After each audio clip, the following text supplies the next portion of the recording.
Depoimento de José Tadeu Teixeira, entrevistado por Paula Ribeiro e Eliane Barroso. Rio de Janeiro, 9 de outubro de 2001, realização Museu da Pessoa, entrevista número VRD 127. Bom dia, a gente começa sempre pedindo a todos os entrevistados que se apresentem, digam o nome, data e local de nascimento, por favor. José Tadeu Teixeira, 4 de 7 de 44, na cidade de Cruz Alta, Rio Grande do Sul. Qual o nome dos seus pais? Crescêncio Teixeira e Hipólita Mendes Teixeira. Eles também são de Cruz Alta? São de Cruz Alta. A família toda é do Rio Grande do Sul? Toda. Você conhece um pouco a história da sua família? Muito pouco. Muito pouco. Eu conheço a história dos meus avós só, até eles. Para trás, não. Você podia contar um pouco, por favor? Não, meus avós maternos vieram são de Cruz Alta e ele era carpinteiro, que eu me recordo. Ela era doméstica. Eu acredito que a origem deles era de origem portuguesa, porque os pais deles vieram de São Pedro, uma cidade perto de Santa Maria, no interior do Rio Grande do Sul. Esses eu conheci. Eu não conheci os avós paternos. Eu me lembro do meu avô só quando ele estava... Já me levaram a ele quando eu tinha as primeiras lembranças de infância, quando ele estava morrendo. A avó não conheci. Eram do interior da cidade e deviam ser pequenos proprietários rurais. Tá? E dos avós que me recordo é isso aí, me recordo muito pouco, principalmente do paterno. Eu convivi com um avô materno, cheguei a conhecê-lo. E seu pai, qual era a atividade dele? Sapateiro. E sua mãe? Doméstica. Você sabe como eles se conheceram? Em Cruz Alta, de alguma maneira, não sei direito. Eles falam, mas eu não tinha nenhum evento assim que marcasse o conhecimento, que eu me recorde de como eles se conheceram. Você tem irmãos? 9. Nós somos em 9. E você, qual? Eu sou mais velho. E quais lembranças que você tem de infância de Cruz Alta? Você morava na cidade? Morava na cidade. Lembranças comuns. Eu gostava de jogar futebol. Sempre gostei muito de jogar futebol. E eu fiz o que chamava de ginásio na época num colégio marista, que era privado, mas o meu pai era sapateiro do internato. Então, eles me davam a bolsa, eu fiz o ginásio sem pagar nesse colégio. E o científico eu fui para a escola pública, então também em Cruz Alta. E as atividades principais eram as coisas normais da época, né? Como é que era um pouco a cidade? Ela é perto daquela região de Missões? Perto da região das Missões, na cidade de Coxilha, que chamam, de local alto, 700 metros de altura, a topografia ondulada e terra roxa, terra muito escura, muito argilosa, então a roupa ficava sempre vermelha, sempre suja, sempre. E muito vento. E no tempo de estudante viajava muito pouco, né? Não conhecia quase nada ao redor. É uma coisa até contrastante, depois vim fazer geologia, né? E como era a cidade? As lembranças que você tem do comércio, das diversões? Diversões era na época de reunião dançante, mais ou menos era isso. E mais fora da atividade, fora do estudo em si, a minha diversão mesmo era jogar futebol, eu jogava muito. Você tinha algum time que você torcia? Eu cheguei a jogar no juvenil da minha cidade, que era naquele tempo, naquela época, era um centro importante de futebol do Rio Grande do Sul. Era provavelmente a terceira força do Rio Grande do Sul. Hoje não é nada, mas naquela época era. E eu cheguei a ser juvenil do time principal, antes de ir para Porto Alegre. Era uma cidade que tinha muitos imigrantes ou filhos de imigrantes? Não. Ela tinha alguns imigrantes, mas não era característica de imigrantes. Era uma cidade mais antiga. Era cercada de região de imigrantes. Por exemplo, Ibirubá era uma colônia alemã, Panambi era uma colônia alemã, Ijuí era uma colônia misturada de tudo, de alemães, italianos, mas Cruz Alta tinha pouco. Apesar de ser a maior cidade da região na época, 70 mil habitantes, que tem até hoje, não evoluiu, todo mundo foi embora. Hoje continua com a mesma população, tá o mesmo panorama. Nunca foi... Lá? Não, nós fomos para Porto Alegre. Com o tempo, os irmãos foram estudando, foram indo e levamos os pais para Porto Alegre. Cruz Alta é a cidade do Érico Veríssimo? É a cidade do Érico Veríssimo. Inclusive, o meu filho tem um nome em homenagem a ele. E o meu filho nasceu na época que ele morreu. Vocês conheciam? Tinham amizade com a Não, família? não. Eu tinha amizade com sobrinhos dele que estudavam no mesmo colégio, né? Os filhos do Enio Veríssimo. Esses eu cheguei a conhecê-los. E ele era um personagem comentado na cidade? Incrível, pouco. Mesmo no meio dos professores nossos professores eram tão pouco expressivos, tinham tão pouca cultura que não comentavam, não davam tanto valor como eu acho que tinha que ter dado. E deram depois. Depois que eu saí da cidade, tem museu, tem tudo, tem uma história do Érico Veríssimo. E você chegou a ler os romances, não é? Quase tudo. Se faltou algum, acho que eu li todos. O que eu me recordo, os mais importantes eu li. E o que mais marcou na literatura do Veríssimo? A trilogia do Tempo e o Vento e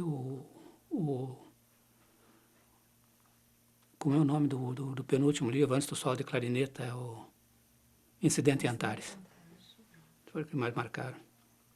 Mais que o Sol de Clarineta. O Sol de Clarineta eu não achei interessante, porque era só a biografia dele, alguns aspectos. Mas o Tempo e o Vento é impressionante. Muito bom. E você se identificava com os personagens que ele contava? Não, eu gostava de analisar em função do que era que teria sido o Rio Grande do Sul antes de mim. Os primórdios do Rio Grande do Sul, das pessoas, como evoluiu a personalidade das pessoas, da cultura das pessoas. Era um retrato muito bonito. Até um nome dos componentes era o retrato, né? Era uma paisagem, era um panorama de todo da evolução do Rio Grande do Sul, né?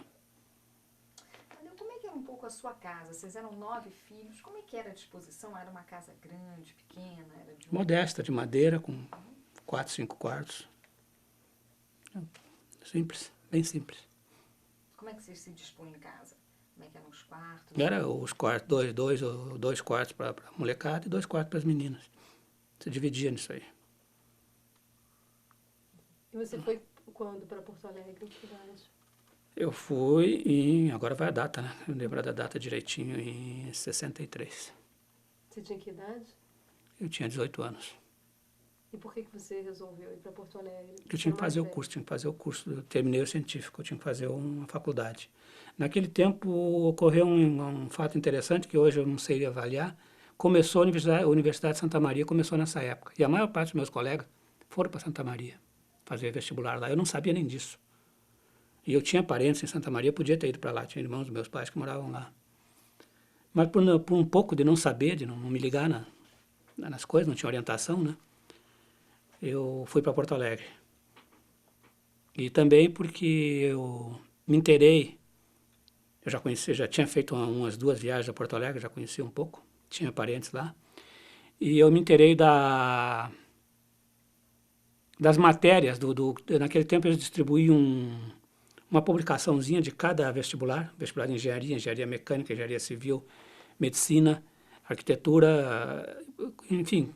Eles davam vendiam um encartezinho que dava a física, química, matemática, dava todo o roteiro das matérias que ia cair no vestibular. Aí eu peguei esses roteiros, eu sabia que eu não queria fazer medicina, eu queria fazer ou engenharia, alguma coisa, talvez até arquitetura, né? Apesar de eu não ter nenhuma tendência para desenho, mas eu pensava. Quando eu analisei as matérias, o conteúdo de cada curso, o que ia cair no curso, eu vi que geologia casava com as deficiências do meu curso. O que eu tinha dado de bom, que eu tinha casava mais com o currículo da geologia, né? Por exemplo, a parte de cálculo, eu tinha muito pouco cálculo. Nesse colégio estadual, os professores iam embora, não substituíam. Então, alguns professores eram melhores. E eu tinha muita aptidão para física e matemática. E a parte de física e matemática, que caía no vestibular de geologia, eu tinha feito direitinho. A parte de biologia eu estava razoável, então eu fui para geologia. Fui ver o que era geologia, achei que dava, e fui fazer geologia em função disso. Eu fui mais ou menos... foi mais prático do que fui atrás de uma concepção teórica. É o que eu podia fazer, que eu tinha mais chance. E como foi mudar para Porto Alegre? Era muito diferente? Muito diferente. Às vezes que eu fui a Porto Alegre, eu gostei de Porto Alegre. Na cidade maior, não tinha problema nenhum de um caipira sobreviver lá, né? Eu tinha uma tia minha que me apoiou no começo. E quando eu fiz o vestibular na casa dela.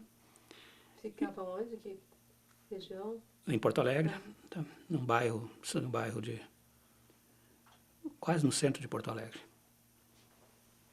E, em função disso aí, eu passei no vestibular, então eu tinha um componente muito importante em Porto Alegre, que marcou muito minha vida, que era a Casa do Estudante Aparício Viana e Silva, que existe até hoje, que era uma casa mantida pela universidade, foi doada por particulares e a reitoria, a universidade em si, sustentava a casa, dava verba e os próprios estudantes administravam.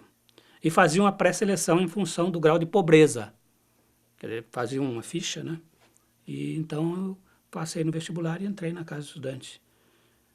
E no primeiro mês, aí, então eu saí da casa da minha tia e fui para essa casa do estudante. E isso foi muito bom, porque eu não dependia de ninguém.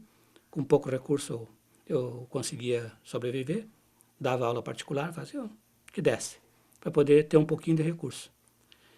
E também na geologia eles davam, teve anos que eles davam bolsa de estudo, um pouquinho de, não me recordo qual era a relação do dinheiro. Com isso eu consegui sobreviver bem. Qual E foi a ter um convívio bom. Federal? Hum? A Federal. Faculdade Federal. Sim. Como? Eu não entendi a pergunta. Era a Universidade Federal do Rio Grande do Sul. Federal do Rio Grande do Sul. E com isso eu consegui sobreviver razoavelmente bem, e a casa foi uma espécie, uma parte importante da minha formação, porque era um grupo que tinha que ser solidário. Cada mês um grupo administrava o restaurante, administrava a lavanderia, administrava a rotina da casa, né? Pagava as contas, etc. E tal. E além disso, tinha um convívio com estudantes dos outros cursos, medicina, engenharia, filosofia. Então, formava um grupo muito interessante de convívio nessa época. Né? Então, foi muito bom. Foi importante essa casa do estudante para mim. E funcionava no campus? Não, era fora. Era no centro de Porto Alegre. E é até hoje, na rua Riachuelo, muito próximo da Borges de Medeiros. Vocês tinham atividades assim políticas naquele momento? Tinha. E como? Muito. Do que se tratava as discussões? Eram de ordem política? Se tratava... Essencialmente políticas. Porque era um tempo como é que se diz, marcante, era muito marcante a divisão direita-esquerda. Na geologia era um grupo esquerdista por natureza, tinha poucas pessoas que não eram de esquerda, dava para contar nos dedos. E geralmente a geologia era muito ativa politicamente, programando discussões e palestras e também passeatas. Tinha um problema da ditadura, que em 64 veio o golpe, né? E nós participávamos. Tinha uma atividade... colegas nossos foram diretores do conjunto, que eu não me lembro mais os órgãos como eram, que congregava todos os universitários, né? E nós estávamos sempre na frente disso aí. Um grupo muito atuante. De política de minério, de exploração de minério nessa época, entre os... E muito. Povos. Naquele tempo, qual era a batalha? Era Minerobras. Em que consistia a Minerobras? Era a nossa expectativa de que fosse criada uma Petrobras de minérios, um estatal para minérios. Era uma das bandeiras políticas nossas, era essa. E foi alvo me lembro que foi alvo de discurso de formatura, de turmas. Era um negócio bem importante. Tinha textos, estudos, série de coisas. Sim, pode falar. Não, pode continuar. Um aspecto interessante é que, com tudo isso, eu me formei em 67, não houve, eu devo confessar que não houve repressão, a nossa turma. Fizemos miséria lá e não houve uma repressão. Depois que nós saímos, parece que aí o negócio foi mais violento. Mas não tivemos nenhum colega preso. Nenhum colega foi ao DOPS ou foi nenhum. E logo que nos formamos, um caiu na clandestinidade, desapareceu, só voltou a aparecer como secretário de Erundina, Delmar Mates. E assim foi, mas enquanto alunos, não sofremos a repressão. Algum professor em especial marcou a sua formação? Não, nós tínhamos um aspecto interessante, nós não gostávamos de nenhum professor. E na nossa formatura só um professor que nós convidamos. Não, que não convidamos. O que nós convidamos não foi. Quem vocês convidaram? Nós convidamos o Bortoluzzi, eu acho que já faleceu, e esse não foi. E o diretor da escola que nós não convidamos e que brigávamos foi. E hoje eu dou um valor danado para ele. Hoje não, depois nós demos, porque a repressão não funcionou em cima de nós, talvez porque ele nos encobriu e não falou. Quem foi o patrono da sua turma, você lembra? Otto Maria Carpo. Conta um pouquinho essa homenagem, por que convidaram? Não sei. Acho que era uma pessoa expressiva da época, de pensador, né? Acho que foi isso. Nós não queríamos colocar ninguém da universidade. Isso era uma questão fechada. Então procuramos, alguém sugeriu e toparam, nós topamos. No seu período de faculdade, alguma cadeira específica lhe interessava mais? Você foi se aproximando de alguma Não, especialidade? mais as cadeiras essenciais do curso. Petrografia, começar por mineralogia, petrografia estrutural, tudo que fizesse a geologia. Todas as cadeiras penduricais, que nós chamamos, as que só compunham o currículo, não me atraía muito. Mas as de geologia eu gostava de todas, apesar de alguns professores não serem bons, mas eu gostava, não tinha problema nenhum. E o mercado de trabalho, como é que era? Era bom, excelente. Quais as oportunidades que vocês tinham? Bom, da nossa época, vamos fazer um resumo para que dá um quadro da época, depois ainda continua até melhor, ou às vezes piorou, depois melhorou, até ficar ruim com o tempo, né? Mas na época, nós nos formamos em 27, né? E foi feito um curso para a Petrobras antes de nós nos formarmos. Coisa interessante, né? Nós não tínhamos formado ainda estávamos fazendo exames de algumas matérias, e eles fizeram um curso, fizeram um concurso. Então, eu acho que dos 27, uns 20 fizeram o concurso, e 7 foram aprovados para a Petrobras. E eu não fui. Eu não fui aprovado. Eu fiquei muito nervoso. Se fosse, eu teria ido para a Petrobras. E me atrapalhei muito e não fui aprovado. Aí o restante, o Gene Tolbert, que era o gerente da United States Steel, da Regional de Mineração, ele selecionava, estava começando o segundo ano do empreendimento no Brasil, e ele selecionava os geólogos dele, perguntando para os professores amigos dele de cada faculdade. Então ele ia a São Paulo, tinha uns amigos, professores amigos, indicava um ou dois, foi a Porto Alegre, tinha o Roberto Isler, que era amigo dele, pediu para indicar 2 ou 3, e eu fui indicado pelo professor, para Meridional. Então, para Meridional nós fomos 2 ou 3, naquela mesma época começou o DNPM, a CPRM, que era a Companhia de Pesquisa de Recursos Minerais, e também o DNPM ampliou muito o quadro. Então a maioria foi parar no DNPM, CPRM, e não faltou emprego. Em 6 meses estavam todos empregados, acho que 3 meses. E você já conhecia Meridional? Quer dizer, era a primeira vez que você... Nadinha. Nem tinha ouvido falar. Nós éramos muito, como estudantes de geologia, nós, por ser do estado do Rio Grande do Sul, é um isolamento danado, né? Pouca gente podia fazer estágio, arranjar uma passagem, por falta de iniciativa nossa, falta de conhecimento, por isolamento em si, né? Para poder conseguir um estágio e sair de lá. Porque lá não tinha nada que fazer como estágio. Eu fui por indicação do professor. Eu era um dos melhores alunos da área, ele era professor de geologia econômica, eu era todo mundo era bom aluno na época. Eu estava ali entre os melhores da época, mas não era o melhor. Mas ele gostava de mim e me indicou. E você foi antes de terminar o curso? Não, foi logo depois. Foi 2 meses depois da formatura. E você foi para onde? Eu vim primeiro para o Rio de Janeiro, fiquei alguns 2, 3 meses fazendo um aprendizado de interpretação de fotografia aérea com um professor, com um consultor estrangeiro da Meridional, que ela trouxe. Então nós pegamos as fotos de Carajás, que já existiam, e esse cara interpretou. O Carajás fez a interpretação com base nas informações de campo e de tecnologia de interpretação. E eu fiquei junto dele aprendendo esses 2, 3 meses. O que ele fazia, eu ajudava ele. Fui aprendendo a fazer fotointerpretação. E depois disso fui para Carajás, direto. Então Carajás já havia sido... Eu fui um ano depois da descoberta. A descoberta foi em 67, né? Eu fui em 68. Isso já era conhecido no Brasil nessa época? Já tinha, no meio geológico já, né? Para fora da atividade geológica, pouca gente conhecia. Mas no meio geológico já era conhecido, sim. E isso profissionalmente era um desafio para você? Quer dizer, você era jovem, estava começando a sua vida profissional, quer dizer, ir para Carajás? Era uma enorme oportunidade. Quer dizer, eu tive um pouco de sorte, para não dizer muita sorte. Era uma, digamos assim, se eu não tinha uma noção exata do quanto a posição minha era boa. Antes de entrar, depois de entrar eu senti que eu estava numa posição de proa, que pouca gente estava.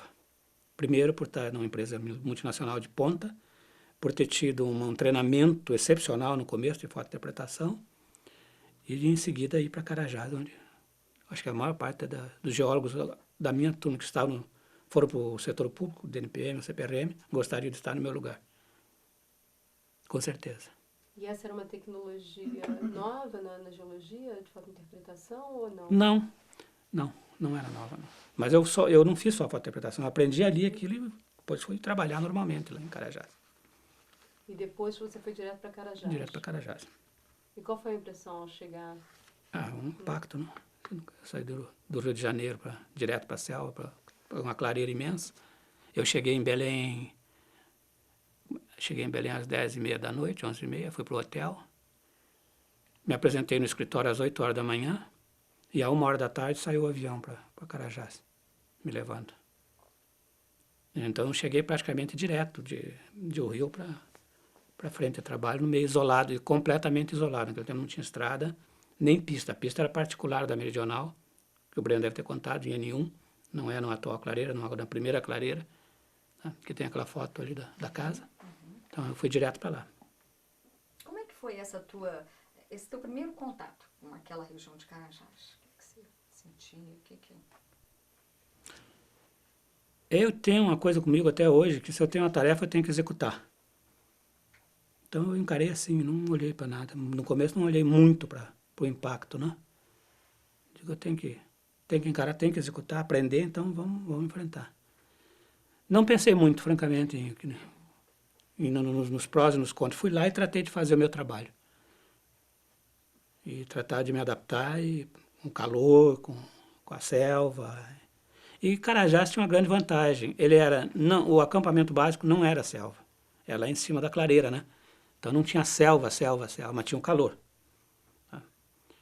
E também tinha muito apoio, por exemplo, eu só caminhava o essencial para mapeamento. O helicóptero me deixava naquele ponto. Então a fase ruim da Amazônia, que eu peguei depois, e muitos pegaram, a maior parte pegou, que é o acesso ao local de trabalho, que desgasta, trabalha, vai caminhando no mato, quilômetros e quilômetros, com a mochila na costa, ou sobe um rio, dias e dias, para chegar no local de trabalho. Eu não tinha esse problema, eu cheguei no helicóptero.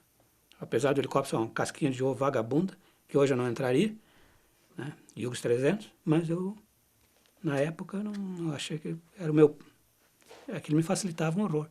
Quer dizer, eu só andava para mapear e voltava, Não tinha acampamento isolado no meio do mato, né? Depois sim, aí começou. Quando fui para Buritirama, o apoio era de helicóptero, mas o acampamento era no meio do mato. Aí tu escutava aquele som de bicho a noite inteira, barulhado que tu não sabia o que era no começo, tinha que aprender. Quem estava no acampamento no momento que você chega? Quem eram as pessoas que estavam no acampamento? O pessoal de apoio, era o pessoal os cozinheiros, o pessoal de campo, que cortava a picada, topógrafo, figuras, claro que tinha que estar lá, os pilotos de helicóptero, né? E mecânico de helicóptero. Era o pessoal de apoio e 3 ou 4 geólogos. Como é que era esse acampamento? Você pode descrever um pouquinho? Todo, era um pau a pique todo de lona, né? O primeiro alojamento foi aquela casa de zinco que fizeram em Carajás, né? Que está aí na foto. Todo de lona e armação de madeira do Mato Redondo, coisa mais simples possível. E alimentação, abastecimento? O abastecimento era de avião, então tinha conserva, né? Quando o avião chegava tinha carne, né? Mas depois era na base da conserva. Mas sempre tinha avião seguido, então não havia muito problema, né? Nessas primeiras etapas, estou falando das primeiras etapas. E aí também tem um aspecto importante, mais profissional, né? Não tanto de chegar lá e ter o impacto da coisa. Eu cheguei lá, já tinham passado pela serra uns 15 geólogos, estrangeiros e brasileiros, que alguns saíram e vieram outros, né? Vieram uns 5 ou 6 gringos. E o programa geral era mapear as principais ocorrências de ferro, de oeste para leste. Então, eles começaram em N1, depois em N2, N3. N4 era a quarta clareira, era a maior, era do porte de N1. Eu cheguei lá, o mapeamento estava começando no N4. E não sei, por circunstância qualquer, todos os gringos foram embora, os demais geólogos tiraram folga ou pediram demissão, e o Breno adoeceu. Eu fiquei sozinho, 2 meses depois de chegar lá. Só eu, com 100 pessoas no acampamento. Então, o mapeamento estava no meio da clareira N4.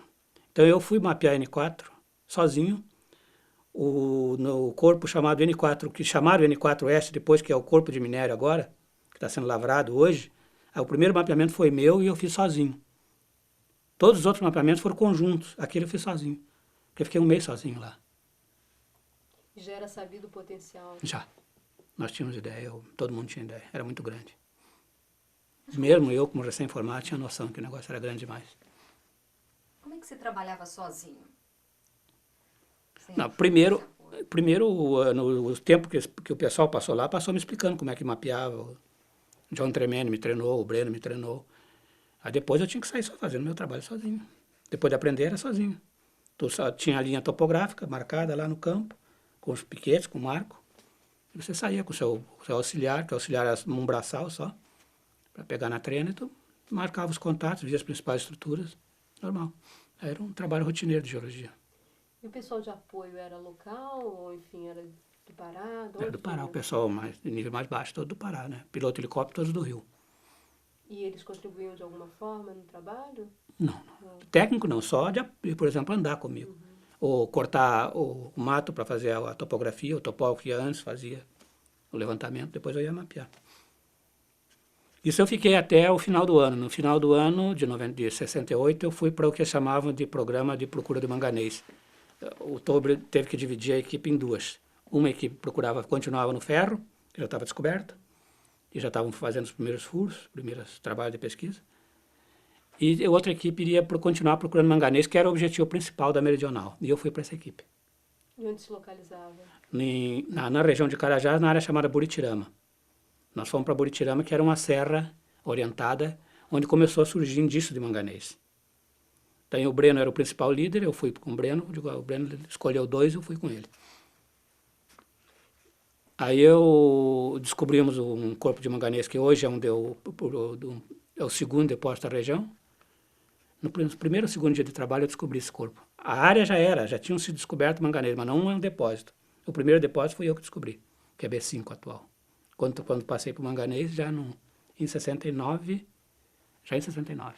Quando você descobre uma incidência grande de minério, tem algum tipo de comemoração, algum tipo de... Não, mas é conversa entre nós mesmo. Fulano descobriu isso, ciclano descobriu aquilo. Devia ser dado importância, mas não é dado. A não ser um reconhecimento muito grande por causa de Carajás para o Breno, mas pelo reconhecimento da região em si, não só a descoberta do ferro. E a comunicação, como é que era nessa época? Rádio, já tinha uma boa comunicação. A comunicação era boa. Era outra questão que eu não salientei nas facilidades nossas, além do helicóptero, era o sistema de comunicação, que era perfeito. Para a época, era o melhor rádio que tinha, eles compravam. Rádio com um gerador pequeno e se falava com os acampamentos. Mas notícias de fora vocês não tinham? Tinha o rádio comum, uma pilha, fazia parte do dia a dia da turma. E esse acampamento como é que era? Era igual ao outro? Não, bem mais rústico, mais isolado e mais localizado dentro da mata. Na beira do Itacaiunas, um pouco fora. Aí já era. E os outros, daí para cada vez se deslocar para acampamentos pioneiros mais precários, mas sempre com apoio de helicóptero. Já havia contato, por exemplo, com indígenas, era próximo de alguma coisa? Era próximo, mas nessa época não tive, não. Eu só vim ter depois, lá em Surucucus, em 78, que é outro projeto. Aí não. Nós sabíamos da aldeia Cateté, que é perto, no Alto Itacaiunas, mas nunca fizemos. O Breno fez contato com eles, a equipe pioneira fez, mas eu não fiz. A nossa turma já não fez contato. De 68 para frente. E quanto tempo você fica nesse projeto de manganês? Quanto tempo você fica? Eu fiquei no manganês até ir para Rondônia, eu fiquei no manganês até agosto de 69. Fiquei só um período lá. Aí eu fui para Rondônia pelo Grupo Paranapanema. Saí da Meridional, fui para Rondônia pelo Grupo Paranapanema. Trabalhei em estanho. Aí sim, situações bem mais precárias no começo, né? Porque aí não tinha helicóptero, era avião pequeno, avião monomotor. Tá? E um trabalho totalmente diferente daquele. Aí eu fui pesquisar estanho, casterita, com forte convívio com garimpeiro, que eu nunca tinha visto. Garimpeiros atrapalhando o trabalho, trabalhando, e nós trabalhando e explorando o próximo. E aí eu fiquei quase 2 anos lá, em Rondônia. Trabalhando no Mato Grosso, mas próximo de Rondônia. No Amazonas, próximo a Rondônia e em Rondônia mesmo. Sediado, a base era Porto Velho. Era o começo da época do estanho de Porto Velho. E como é que era esse contato com os garimpeiros? E de que forma eles atrapalhavam, enfim? Não tinham, eles faziam um trabalho paralelo para eles. Eles tinham a zona de garimpo e estavam lá garimpando e nós pesquisando. Meio junto, um pouco separado, pesquisando, fazendo sondagem, principalmente sondagem. Em relação a esse depósito D5, qual a importância desse depósito? Ele é o segundo depósito de manganês do país hoje. Só não é explorado porque ele não é da Vale. Com o tempo, quando a Vale comprou Carajás da Meridional, que eles eram sócios na Amazônia Mineração. Aí a Vale, como numa certa época, do Roquete Reis, comprou Carajás, a parte da Meridional, da United States Steel. Mas Buritirama não entrou no negócio. E depois a Meridional vendeu para outros grupos. E até hoje não faz parte do conjunto dos direitos minerais da Vale do Rio Doce. Ele chegou a ser aberta a lavra, mas parou. Porque os donos não conseguiram fazer um acordo de transporte com a Vale, aí não viabilizou ele. Mas é um depósito interessante. Tem uns 15 milhões de toneladas de manganês, não é tão ruim, não. Se fizerem um acordo com a Vale de transporte, ele volta a ser econômico. E no caso do estânio, quer dizer, modifica muito a questão do trabalho? Modifica bastante. É um trabalho bem diferente. Que é os depósitos, mas naquele tempo eram depósitos aluvionares, então tinha que trabalhar praticamente dentro das drenagens, era outra metodologia, mais sondagem, menos mapeamento. Aí em Carajás, na época, tinha um componente que não nos atrapalhava, que em Rondônia atrapalhou muito, que é a malária. Então lá tinha malária, em Carajás não tinha malária. E lá eu peguei uma malária lá. Peguei a minha primeira malária, eu peguei lá em Rondônia. Você foi tratado em Porto Velho? Tratado em Porto Velho. E esse Grupo Paranapanema era o mesmo dono depois quando eu voltei para Paranapanema. Em 84 eu voltei para o Grupo Paranapanema, depois da Docigel. Era o mesmo grupo que eu trabalhei lá na época. Então eu praticamente tive 2 empregos na vida até hoje. Meridional, Vale do Rio Doce e Paranapanema. Em épocas alternadas. E você passa quanto tempo nessa... Eu fiquei 2 anos lá em Rondônia, trabalhando para a família Lacombe, para o Grupo Paranapanema. E depois, nesse final desses 2 anos, a Vale do Rio Doce estava organizando a Docigel, que é essa história que o Breno deve ter contado para vocês, né? E eles chamaram o Tolbert para organizar o programa, e o Tolbert foi atrás da equipe dele. A equipe dele era o Breno e eu. Os principais, depois tinha o Otávio, o Marcos Albuquerque, mas os essenciais do Tolbert, as figuras proeminentes dele, era eu, e o Walter Irata também, eram nós 3. Então, eu me comuniquei com eles, estava em Rondônia, eu entrei em contato com eles, eles me ofereceram a oportunidade, aí eu já tinha 2 anos de Rondônia, eu digo, chega, vou voltar para lá, que a turma lá, o programa era bom. Então, eu voltei para Belém para começar a Docigel. Era o início da Docigel, em julho de 71. No que consistia a Docigel? A Docigel era o grupo que a Vale do Rio Doce instituiu para procurar cobre, procurar ouro, que a Vale queria diversificar, era um programa, era a ideia do Eliezer Batista. Então, o José Eduardo Machado era o geólogo da Vale que criou, que também comprou essa ideia e foi praticamente o fundador da Docigel. Quando foi atrás do Tolbert para fazer o programa, tinha que organizar um programa, técnico e operacional, e depois a Vale bancou o programa e nós fomos chamados. E era a primeira vez que uma mineradora no Brasil criava um programa de exploração. Um programa de exploração. De procura. A exploração que nós chamamos é procura de minério. Não é lavra, é procura. Era a primeira vez e do Porta Vale do Rio Doce, né? Quer dizer, a Vale voltando um pouco para o tempo político, seria a nossa expectativa de Mineirobras, né? Fazendo, voltando Como lá. é que então era isso profissionalmente? Quer dizer, isso sim era um desafio, essa ideia de trabalhar na associação? O que representava como geólogo? Não, aí nós tínhamos plena noção da história, nós sabíamos o nosso papel. Qual era o papel? Aí nós sabíamos que nós tínhamos alguma coisa, a parte mais importante do país na mão, a gente sabia disso, que tinha a melhor oportunidade, nós tínhamos plena noção disso. Aí já estávamos, com um pouco de experiência que nós já tínhamos de vivência de profissional, aí nós fomos sabendo do desafio que nós tínhamos. E o programa contemplava exclusivamente a Amazônia? Não, era todo o país, mas muito mais para a Amazônia. E também porque as pessoas que o Tober tinha trabalhado foram para a Amazônia. Os outros, ele escolheu algumas pessoas para a Bahia, outros para Goiás, mas o time dele mesmo, antigo, foi para a Amazônia. Ele mandou para lá. Mas já era sabida que era uma grande reserva mineral? Já ele tinha noção do ferro, né? Ele tinha comparação, coisa e tal. Tinha uma ideia muito... Não era uma ideia muito aprofundada, mas nós tínhamos uma ideia razoável. Para a época, né? Para o conhecimento da época, nós tínhamos um conceito razoável, que lá era o lugar. E também tinha outra questão básica, que foi criado nesse meio tempo uma tal de Amazônia Mineração, que era Vale mais a United States Steel. Quando começou a Docigel ainda existia. Então, eram dois grupos atuando lá, a Amazônia Mineração e a Docigel. Como o Breno tinha saído da United States Steel, eu já estava lá em Rondônia, já tinha saído há muito tempo. Ele não pôde ir para Belém no começo, como o Tober queria. Tiveram que deixar ele uns 6 meses de molho em algum lugar, ele foi para a Bahia. Então, eu fui encarregado de organizar o escritório no lugar dele, sabendo que daria 6 meses ele chegava e ia ser o chefe. Mas nós sempre trabalhamos juntos, então não havia problema. Então, eu organizei o escritório nos primeiros 6 meses e botei a jogada no campo. Depois ele chegou e já estava... Mas eu armei a estrutura como ele gostaria que fosse. Ele já sabia como ele queria. E como se sistematizou o programa de pesquisa? De que forma eram equipes? Já era um programa que previa um trabalho a médio prazo. No programa que o Tober foi o Tober que fez o programa. Então já não era trabalhar 1 ano e parar. Nós tínhamos um período aí de 4, 5 anos para não descobrir nada. A Vale sabia disso. Então nós tínhamos essa segurança. Ninguém ia nos cobrar no primeiro ano de descobrir alguma coisa. Não tinha isso, não. Nunca foi nos cobrado nada pela Vale do Rio Doce.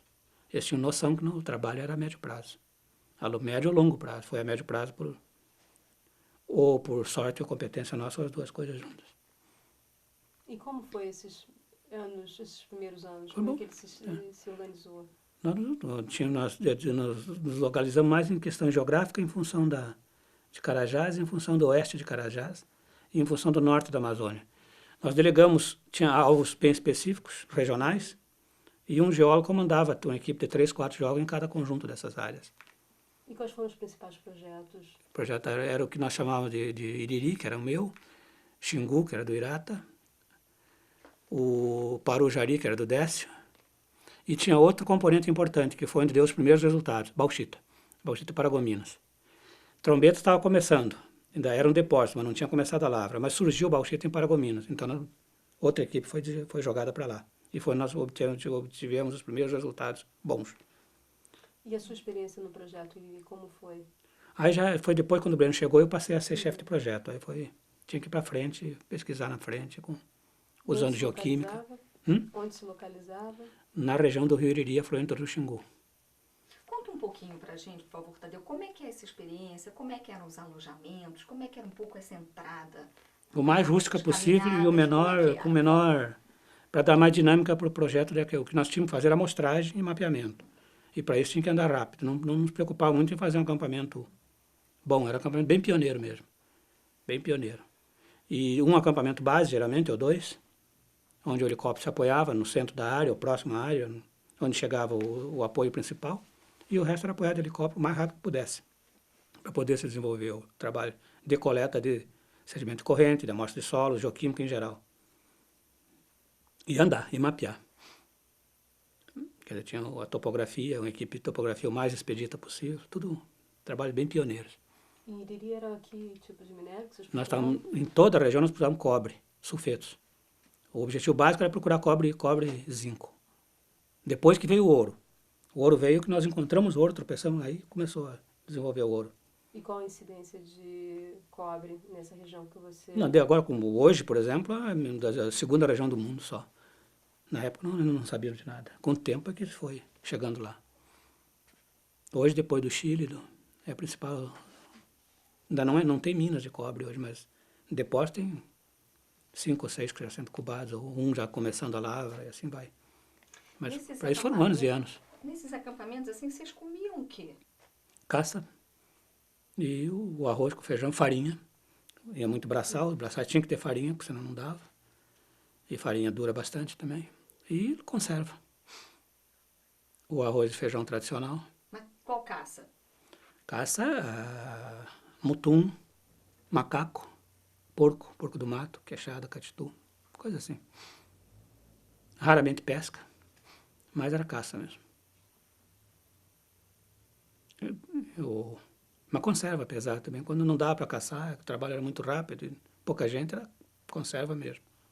O trabalho era rápido por quê? Tinha que cobrir muita área. Você não tinha a descoberta em si, você tinha que varrer uma área para chegar na descoberta.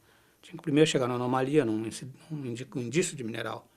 Então, primeiro você não tem nada, então tem que dar um jeito em achar uma anomalia. Como é que você vai procurar? Vai amostrar, fazer amostragem de solo, de sedimento corrente, fazer geoquímica, que nós chamamos. Então, para isso tem que andar. Você não tinha um alvo ainda bem definido. Com o tempo que vieram os alvos. E essa outra, o senhor falou na Amazônia Mineração, ela era... Existiam concorrentes, por exemplo? Não. A Amazônia ela era só para cubar o ferro. O ferro descoberto em Carajás. Ela é específica para aquele ferro. Mais nada. E para o manganês. Para não dizer que ela não descobriu nada, ela descobriu o depósito azul de manganês. A equipe da Amazônia. Que depois virou só da Vale. Mas eles não tinham uma concorrência com eles, não. Eles eram só para aquilo ali. Só que não era só Vale. E o geólogo, ele trabalha com essa possibilidade, quer dizer, de ser um projeto que possa encontrar uma grande quantidade de mineral ou não, e que ela pode ser explorável ou não. Isso faz parte do cotidiano do geólogo? Mas, claro. Mais é do que acerta, né? Ou então acerta um depósito que não vai ser jazida, né? Só é um depósito pequeno, teor baixo, ou coisa assim. A jazida é exceção. A maioria erra, não acerta. E qual o contato que o geólogo tem, por exemplo, com o pessoal, com os engenheiros, enfim, com essa fase de exploração? Existe algum tipo de contato? Não, só no final que eu desenvolvi muito isso na Meridional, já na outra parte do meu currículo, na parte da Paranapanema. No começo é só geólogo. Se você descobre um alvo, você vai detalhar. Detalha o alvo, vai cubar uma jazida. A jazida é boa, aí começa a entrar os engenheiros para fazer a etapa que nós chamamos de desenvolvimento. Que ali você pega o depósito, vai amostrar ele, vai fazer testes de beneficiamento, testes metalúrgicos. Porque esse minério pode não ser bom para a metalurgia ou para o fim dele. Então você precisa testá-lo. E para definir também, se ele for testado e for bom, para definir que equipamentos tem que comprar para desenvolvê-lo. E tem que instalar esses equipamentos. Então, essa etapa de desenvolvimento que é a interface grande do geólogo com o engenheiro. Isso eu fiz muito na Paranapanema. Iriri, você passa quanto tempo? Iriri fiquei pouco tempo, fiquei acho que 1 ano e meio, 2 anos. E nesse meio tempo eu era substituto do Breno também. Quando ele saía, ou ia de férias, ou ia de folga, ou ia por Rio, eu ficava no lugar dele ainda. Então eu desenvolvia uma atividade de campo, mas também ajudava ele no gerenciamento da turma. E essa turma, ela se encontrava, sempre trocava experiência? Trocava sempre. Essa é a vantagem do CGL, sempre, desde o começo. E as reuniões? O que não era comum nas outras empresas. Sempre tinha, desde o início. De troca vocês faziam? Cada um expunha o que fez, discutia o resultado, mostrava como fez, como não fez, o outro dizia que estava errado, estava certo, dava opinião, por que não fez de outra maneira, por que não atacou outra área, por que priorizou uma área. Isso sempre foi motivo de discussão da equipe. Independente de chefia, qualquer um podia dar opinião. Sempre desde o início até hoje. Você disse o Breno saía de férias, você também saía de férias? Claro. Você morava onde? Você já Morava tinha em Belém. família? Já Eu me casei em Belém quando saí da Meridional para Rondônia. Eu já fui para Rondônia casado. Como é o nome da esposa? Carmen Célia Martins Teixeira. Ele é da onde? De Belém. De Belém. É.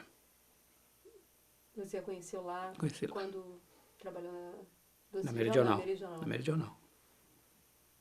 E a família ficava em Belém? Ficava em Belém. Vinha regularmente? Vinha, Para mim, como chefe de projeto, não tinha um período muito definido. Mas o jogo de campo era 4 por 1, 4 semanas por uma. Era o normal. E é até hoje. Agora, eu era chefe de projeto, então eu fazia o meu programa, como eu tinha que ajudar o Breno, ia nos outros projetos, então não tinha uma rigidez, né, dessa coisa toda. E depois desse projeto, você vai para onde? Depois fiquei como chamamos, no que nós chamamos depois além do Iriri, porque não deu muito resultado, quase nenhum, eu fiquei no que o Breno chamou de prospecção geral e na região Pará-Maranhão. Fui tentar outras áreas fora de Carajás. Ficou um grupo por ali, por Carajás e Xingu, e eu fui buscar outras áreas, enquanto a turma ficava ali. Cobre também. Cobre também. Cobre também. Depois disso, eu tive um aspecto importante, que eu fui parar em Goiânia, porque saiu um chefe do distrito de lá por um tempo, eu fui substituí-lo. Então, eu fiquei 2 anos em Goiânia, acho que depois de 74. Aí eu não me lembrei das datas, 74, 76. E Goiânia era um distrito interessante, porque tinha quase o mesmo número de geólogos que Belém, tecnologia totalmente diferente, chefia totalmente diferente, e abrangia até o sul do país, até o Rio Grande do Sul. E fiquei 2 anos lá. Eu mudei toda a programação, mudei toda a metodologia de trabalho, não achei nada, mas fiz uma revolução. Não conta um pouquinho da revolução. E outra coisa interessante também, quer dizer, é essa divisão por distritos, quer dizer, você... Então, o Centro-Oeste era outra área. Era outra área. O senhor pode contar um pouquinho como era e qual foi essa revolução? O Centro-Oeste era o maior distrito porque ele emendava Mato Grosso, Goiás, São Paulo, Santa Catarina e o Rio Grande do Sul. E o Rio Grande do Sul, na época, tinha muita fama de que tinha depósito de cobre, tinha uma mina de cobre, então era um local para procurar cobre. Então, tinha uma concentração de geólogos no Rio Grande do Sul, e o resto era a diferença do trabalho deles, digo, de um distrito para outro, que nós sistematizávamos levantamentos regionais. A turma de Goiás ia mais em cima de informação. Olha, eu ouvi falar que tem cobre lá, e uma pessoa lá vir visitar. Eu ouvi falar que tem zinco lá não sei aonde, e a pessoa... É outro enfoque. Não era errado, mas era outro enfoque, nós não concordávamos com aquilo. Então, aí eu redirecionei os projetos, em 3 ou 4 projetos regionais, onde tinham mais locais de ocorrência. Se eu fosse só visitar a ocorrência, eles ficavam malucos como eles ficaram. E o projeto do Rio Grande do Sul já tinha uma sondagem exploratória para procura de cobre e não tinha nenhum alvo. Eu parei uma perfuração para níquel, parei também, porque não tinha nada, nós estávamos furando coisas que não tinham significativo. Não ia dar em depósito. Mudei tudo. Depois voltei para Belém, mas deixei o projeto, deixei o distrito totalmente diferente. Coloquei um laboratório de geoquímica, nós tínhamos em Belém, eu tinha ajudado a montar, implantei um lá também, e deixei parecido com a metodologia de trabalho do Distrito Amazônico. E voltei para lá. Qual a importância desse laboratório? Na época, nós tínhamos que coletar centenas, milhares de amostras, tinham que ser analisadas. Tá? Já tinha laboratório no país que podia fazer isso. Mas como é que imagina mandar uma amostra de Belém para um laboratório em Minas Gerais ou no Rio ou São Paulo? Era mão de obra, demorava a voltar, e essa coisa toda. Então, surgiu um químico que era da RTZ, que iria ficar no Brasil, lá em Belém, o William McManus, e coincidiu com a ideia nossa de fazer um laboratório, da ideia do Breno de fazer um laboratório. Aí fomos fazer o levantamento, não era muito investimento, e tínhamos a mão de obra que era essencial, que era uma figura extraordinária, muito bom, muito competente, a nível mundial, com todas as tecnologias de análise que pouca gente tinha no país, na cabeça dele. Então, colocamos o laboratório. Quem era ele? William McManus, já morreu. E aí colocamos o laboratório lá e foi um aspecto importante, né? De agilizar o trabalho, agilizar o resultado para nós. E também criava uma maior participação do geólogo, ele ficava mais entusiasmado de ter o resultado mais rápido. Senão, mostrava hoje, ia voltar lá 6 meses depois, a motivação ia embora, né? E havia um incentivo por parte da empresa para esses laboratórios, para essa pesquisa? Sempre houve. Não houve problema. Tanto é que nos deixaram fazer. O Breno fez lá, eu fiz em Goiânia. E também o laboratório da Vale, do quilômetro 14, começou a se equipar para nos atender também. Então, nós tínhamos, a Docegel como um conjunto tinha laboratórios, tudo quanto era lugar. Agora, essa experiência de trabalhar, era cerrado ali? A maior parte é cerrado. A maior parte cerrada. Quer dizer, você saía de uma região do país foi totalmente diferente. Totalmente diferente. Só conta um pouquinho pra gente como é que era esse trabalho de campo, por exemplo, a natureza, as pessoas do local? Havia um convívio maior com o pessoal da região, com fazendeiros. Aí começou a aparecer a figura do fazendeiro, pequeno proprietário, grande proprietário, com as pequenas cidades. Né? Então havia esse tipo de convívio, era diferente da Amazônia. Carro, porque na Amazônia era barco e helicóptero, aqui no Centro-Oeste era carro. Goiás era Toyota, Rural Willys, aqueles carros antigos que eu já nem me lembro mais. Tudo isso era o nosso meio de trabalho, meio de acesso às regiões. Então, o trabalho do geólogo era um pouco diferente, a orientação era um pouco diferente. Em vez de ter o piloto de helicóptero apoiando ele, era ele, o motorista, navegando, sabendo onde está, se orientando e procurando saber onde coletar suas amostras, etc. Era diferente. Muito mais concorrência com as outras empresas também.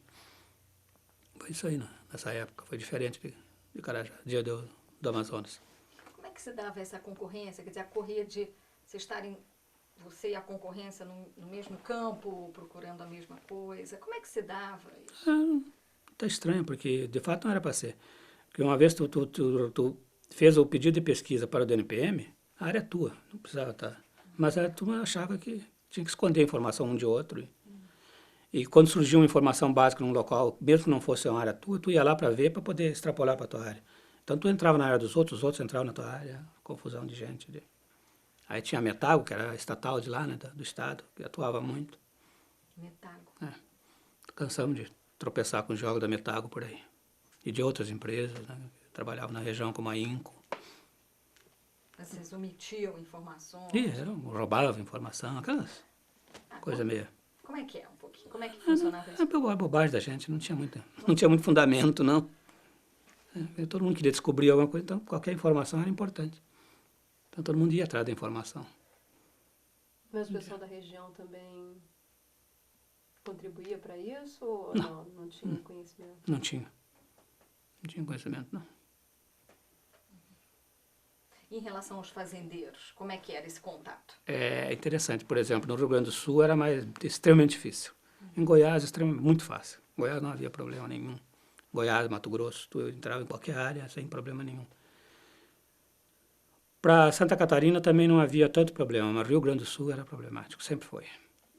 Os fazendeiros se achavam muito donos, então controlavam melhor suas posses. E não sei se algum geólogo fez um mau trabalho no passado, eles não gostavam, né? Muitos impediam o acesso às áreas, muitos, até hoje. Persiste isso até hoje no Rio Grande do Sul. Agora, isso no Goiás nunca houve dificuldade, em Minas Gerais também não houve dificuldade, não havia dificuldade. Explicando para os proprietários, sou fulano de tal, faço isso, sou geólogo, vim aqui ver, não tinha problema nenhum. Muito difícil ter um problema. Mas tinha assim, por exemplo, eles convidavam vocês para entrar, tinha uma recepção mais... Não, nem nós queríamos. Para evitar... aí não dava bom resultado. Primeiro que o geólogo ia ficar mais social, não ia querer trabalhar, ir para o campo. Então não fazia parte do... Tinha um convívio, mas não era não estreito. A não ser depois, quando virava um projeto de cubagem, de avaliação, aí sim, era na terra de alguém, aí tinha um contrato para alugar a terra do cara, ou convívio maior. Mas fora disso, não. E você fica quanto tempo em Goiânia? 2 anos. Quase 2 anos. Aí eu voltei para Belém. Aí que depois surgiram esse projeto Surucucu, que eu tomei conta, e os projetos de estanho eu tomei conta, Antônio Vicente, e depois Serra Pelada. Vamos fazer uma pausa? Paula? Tem uma hora exata tá de depoimento, a gente dá uma paradinha. Tá bom. Ok, atenção. Gravando. Tá. Bom, Tadeu, aí você então retorna para Belém, você vai para Antônio Vicente e Surucucu. São 2 projetos de estanho. Pode contar um pouquinho para a gente Posso. como é que foi essa experiência, por favor? Não cronológico, Surucucu primeiro, que é uma questão interessante, por estar uma região isolada no oeste de Roraima, no domínio dos índios Yanomami. Então, nós chegamos lá com o apoio da FUNAI, uma clareira local da FUNAI e o local das ocorrências de estanho.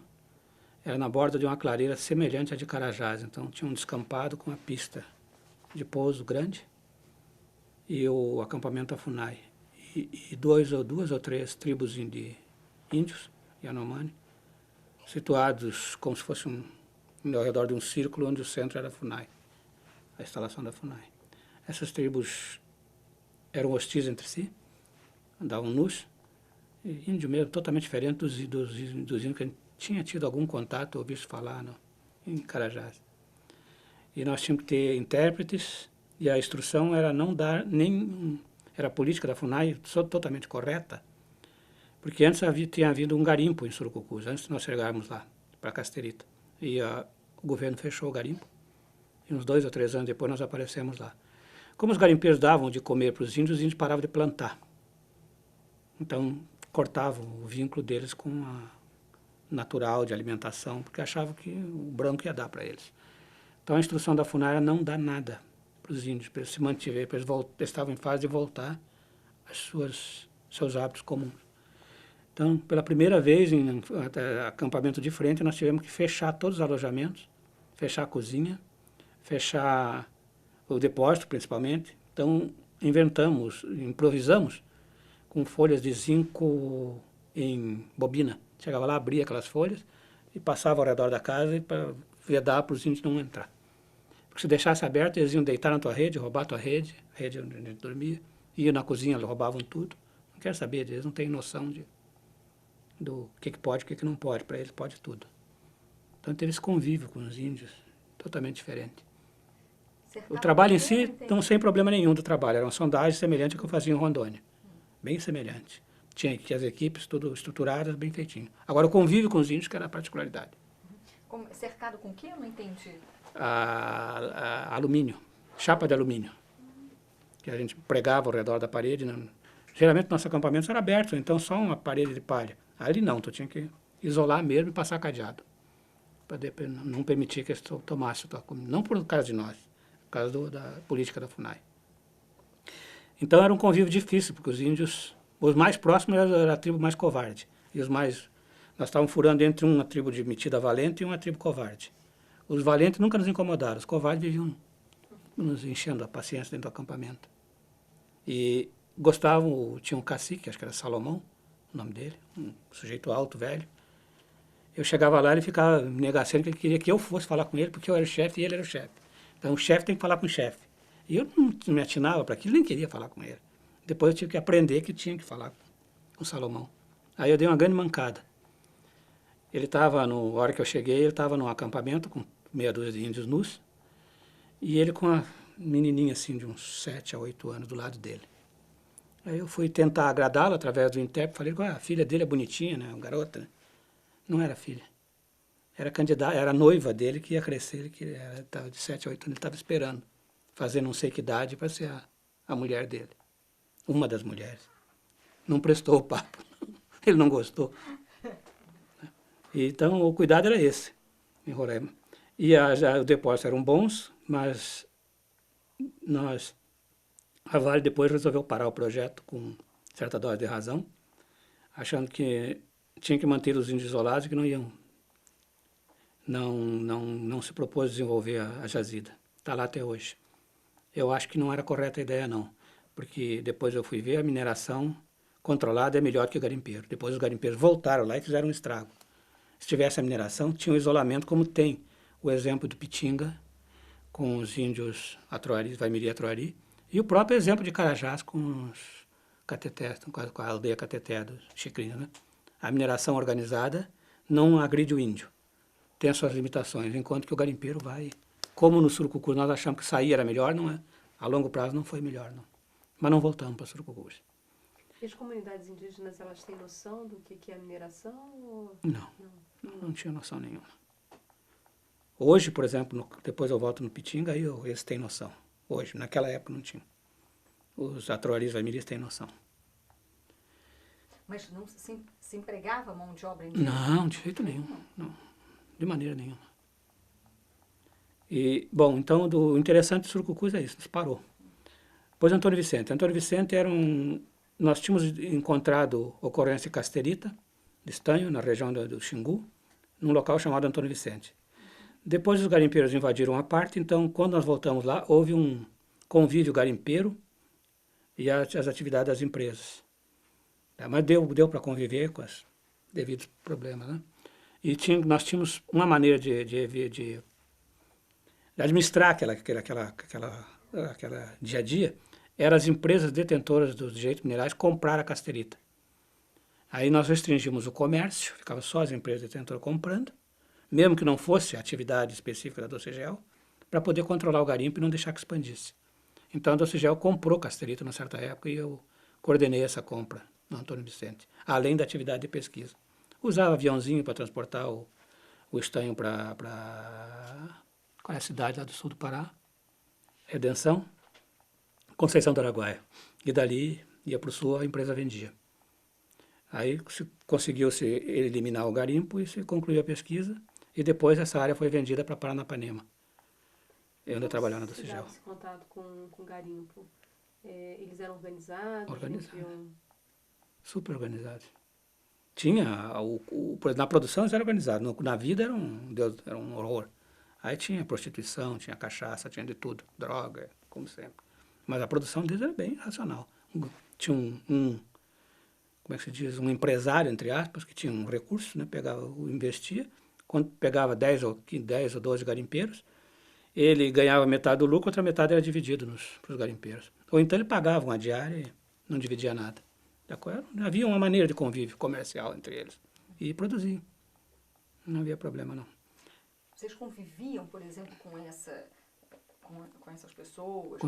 Essas fotos que tu vê aqui do Xingu é tudo daquele tempo. Aquelas figuras eram os chefes dos garimpos, os comerciantes. Eram essas pessoas.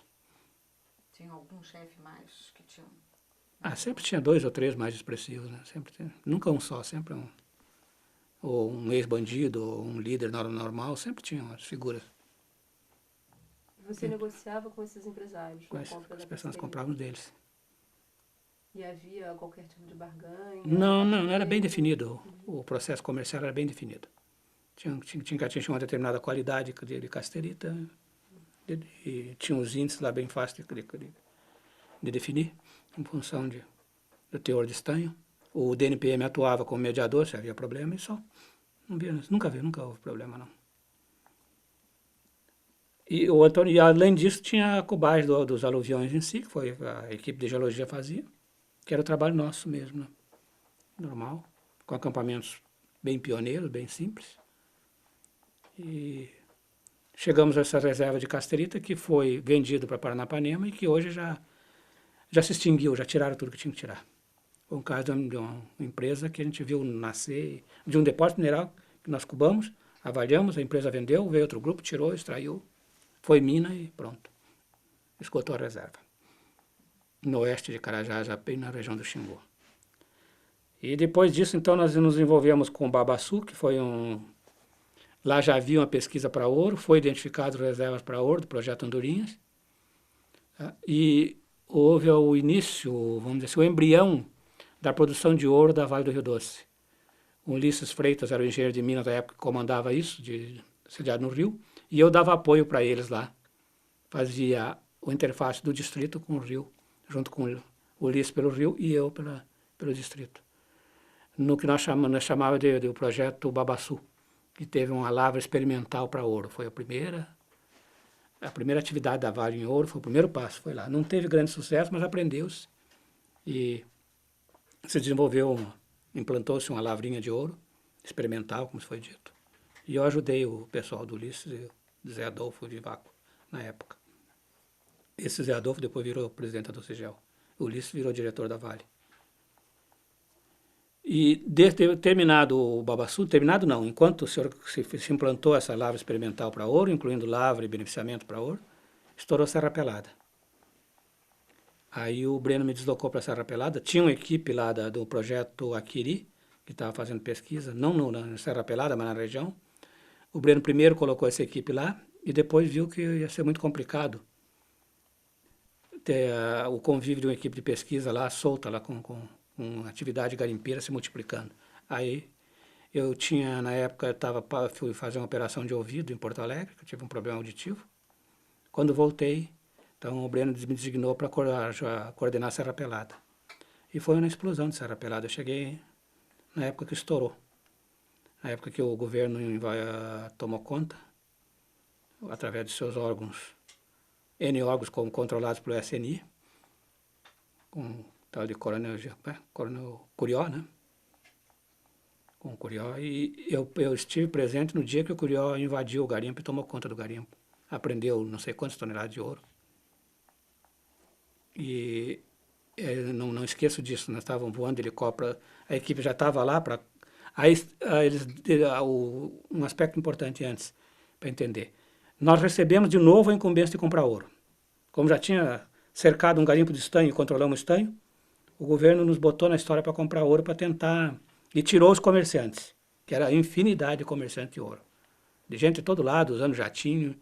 Nessa confusão que o Curió, nós botamos um escritóriozinho vagabundo de compra, num casebre, numa semana. Na outra, eu e o José Adolfo, aí o José Adolfo Vivaco era do... Como o Ulisses era do ouro de Babaçu, o José Adolfo era do ouro de Serra Pelada. Era a pessoa que coordenava no Rio. E o Breno designou eu de Belém. Fui eu e o José Adolfo lá para ver, para tomar conta do assunto, da nossa parte, né? Aquela bagunça, nós não comprávamos no ouro, porque todos os outros comerciantes compravam. Pegamos o helicóptero, fomos para lá, e chegamos lá, estava tudo parado, não tinha um avião na pista, nada. Eu achei muito estranho aquilo lá. E o pessoal na pista andando para lá e para cá. Aí, ninguém entendia nada. Tinha um repórter de televisão, que eu vou recordar o nome, que era importante, estava lá preso, ruim da cara, porque o avião não tinha ido buscar ele. Nery, não vou lembrar dele daqui a pouco. Fazia umas reportagens especiais. Sebastião Nery? Hã? Sebastião Nery? Não, acho que não era Sebastião Nery, não. Que fazia aquelas reportagens Fazia sobre a Amazônia, impactantes. Neto. Amaral Neto. Amaral Neto. Não, é capaz de ser o Sebastião Nery. Eu vou lembrar o nome dele mais tarde. Esse cara dizia que ia processar o DAC, que ninguém tirava ele de lá. Estava louquinho para sair de lá. Aí o Zé Adolfo, conversamos com o outro, que isso aqui está muito complicado, Zé, vamos lá em Marabá ver o que fazia. Não era comum o helicóptero ir a Marabá, mas como não tinha nada, estava em Serra Pelada, fomos de helicóptero. Chegou em Marabá, o Curió tinha intervido, tinha pegado todos os comerciantes de ouro em Marabá e tinha prendido, e apreendeu ouro. E parou a cidade, mandou parar avião, o SNI teve o órgão, entre aspas, fez com a Polícia Federal todinha, fez uma intervenção e não deixou ninguém sair. Então chegamos lá e tomaram nosso helicóptero. Mas nós nem nos preocupamos com o helicóptero, alguma coisa deve ter a ver. E eu já conhecia o Curió lá de Rio Maria, de Babaçu. Eu já circulava na região e de vez em quando, para disfarçar, passava no nosso acampamento e pernoitava lá. À toa, não tinha nada a ver com o nosso trabalho, mas eu sabia que lá era um órgão sério do governo, uma empresa do governo, então ele ficava. Então eu já conhecia o Curió. Ele fazia que atividade nessa época? Ele era de informação, vivia na região. Aí ele usava o nome de Dr. Luquini, ou Major Luquini, uma coisa assim. Aí eu perguntei para o cara que nós estamos presos. Não é preso, não é apreendido, segura o avião. Aí eu escuta, onde é que está o centro da coordenação disso aí? Não, está lá no Getati. Por algum acaso é o Curió? Então nos leva lá, por favor. Vamos logo lá. Aí chegamos lá, fomos muito bem recebidos. Não te preocupe, toma conta. Me empresta o helicóptero que eu vou dar uma viada. Eu vou pegar mais coisas. Pega o helicóptero, não sei o quê. Entregamos o helicóptero para eles. Aí no dia seguinte ele baixou em Serra Pelada com o nosso helicóptero e prendeu o resto dos caras lá. E esse repórter, tão bom repórter era, que não viu o fato, saiu no primeiro avião que apareceu. Perdeu o barco da história. Podia estar lá na hora da invasão. Acho que é Sebastião Nery, não vou Nery Virati. Nery Virati? Não. Eu acho que é Sebastião Nery mesmo. Ele é um jornalista dessa época. Aí ele entrou e tomou conta e nós começamos a atividade de compra de ouro, apoio ao garimpo, coisa que não era atividade da Docigel, nós tínhamos que fazer todo o apoio ao garimpo, apoio às atividades dos órgãos que estavam lá, nós tínhamos que preparar a refeição, da água, energia, para a Caixa Econômica, instalaram a Caixa Econômica, a Cobal, a Correio e Telégrafo, um monte de esses órgãos principais, mais alguns secundários. Receita Federal, tinha um bando de gente. Então nós tínhamos que dar todo esse apoio, nós fazíamos um orçamento, eles aprovavam qualquer orçamento que eu fizesse, mas tinha que dar todo o apoio que eles quisessem, na hora que eles quisessem. Que tipo de apoio? Luz, água, alimentação, carro, atividades mais loucas que possa imaginar, como, por exemplo, tirar água do garimpo. Às vezes a água empoçava, o garimpo foi afundando, nós tivemos que criar um grupo lá para tirar a água do garimpo, esgotar o garimpo, comprar bomba, botar o operador. Fizemos milhares de coisas. Além de comprar ouro, que era uma quantidade exorbitante, e além de eu ter que fazer a pesquisa, eu tinha que coordenar minha pesquisa lá, que estava furando e cubando ao redor da serra, quando dava. Então, nós tínhamos todas essas atividades. E cada vez o negócio aumentando mais, aumentando mais, aumentando mais. Todo dia aumentava. E até fazer estrada, mandamos fazer estrada. Foi colocado no fim, lá no meio, para o fim do garimpo, uma rede de transmissão, que tinha chegado a rede de transmissão em Paraupebas, em Carajás, e dali voltou uma redezinha. Eles pagaram a rede lá, o governo pagou a rede. E nós que coordenamos a execução. Mandaram fazer uma estrada, tudo isso nós fizemos, para apoiar o garimpo.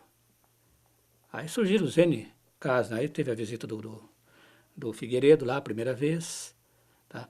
Nós quase implantamos uma mina, aí o Curió botou o Figueiredo a segunda vez lá, e com aquilo ali botaram o Figueiredo no colo, aí cortaram nosso barato de colocar a mina, mas a mina já estava sendo implantada.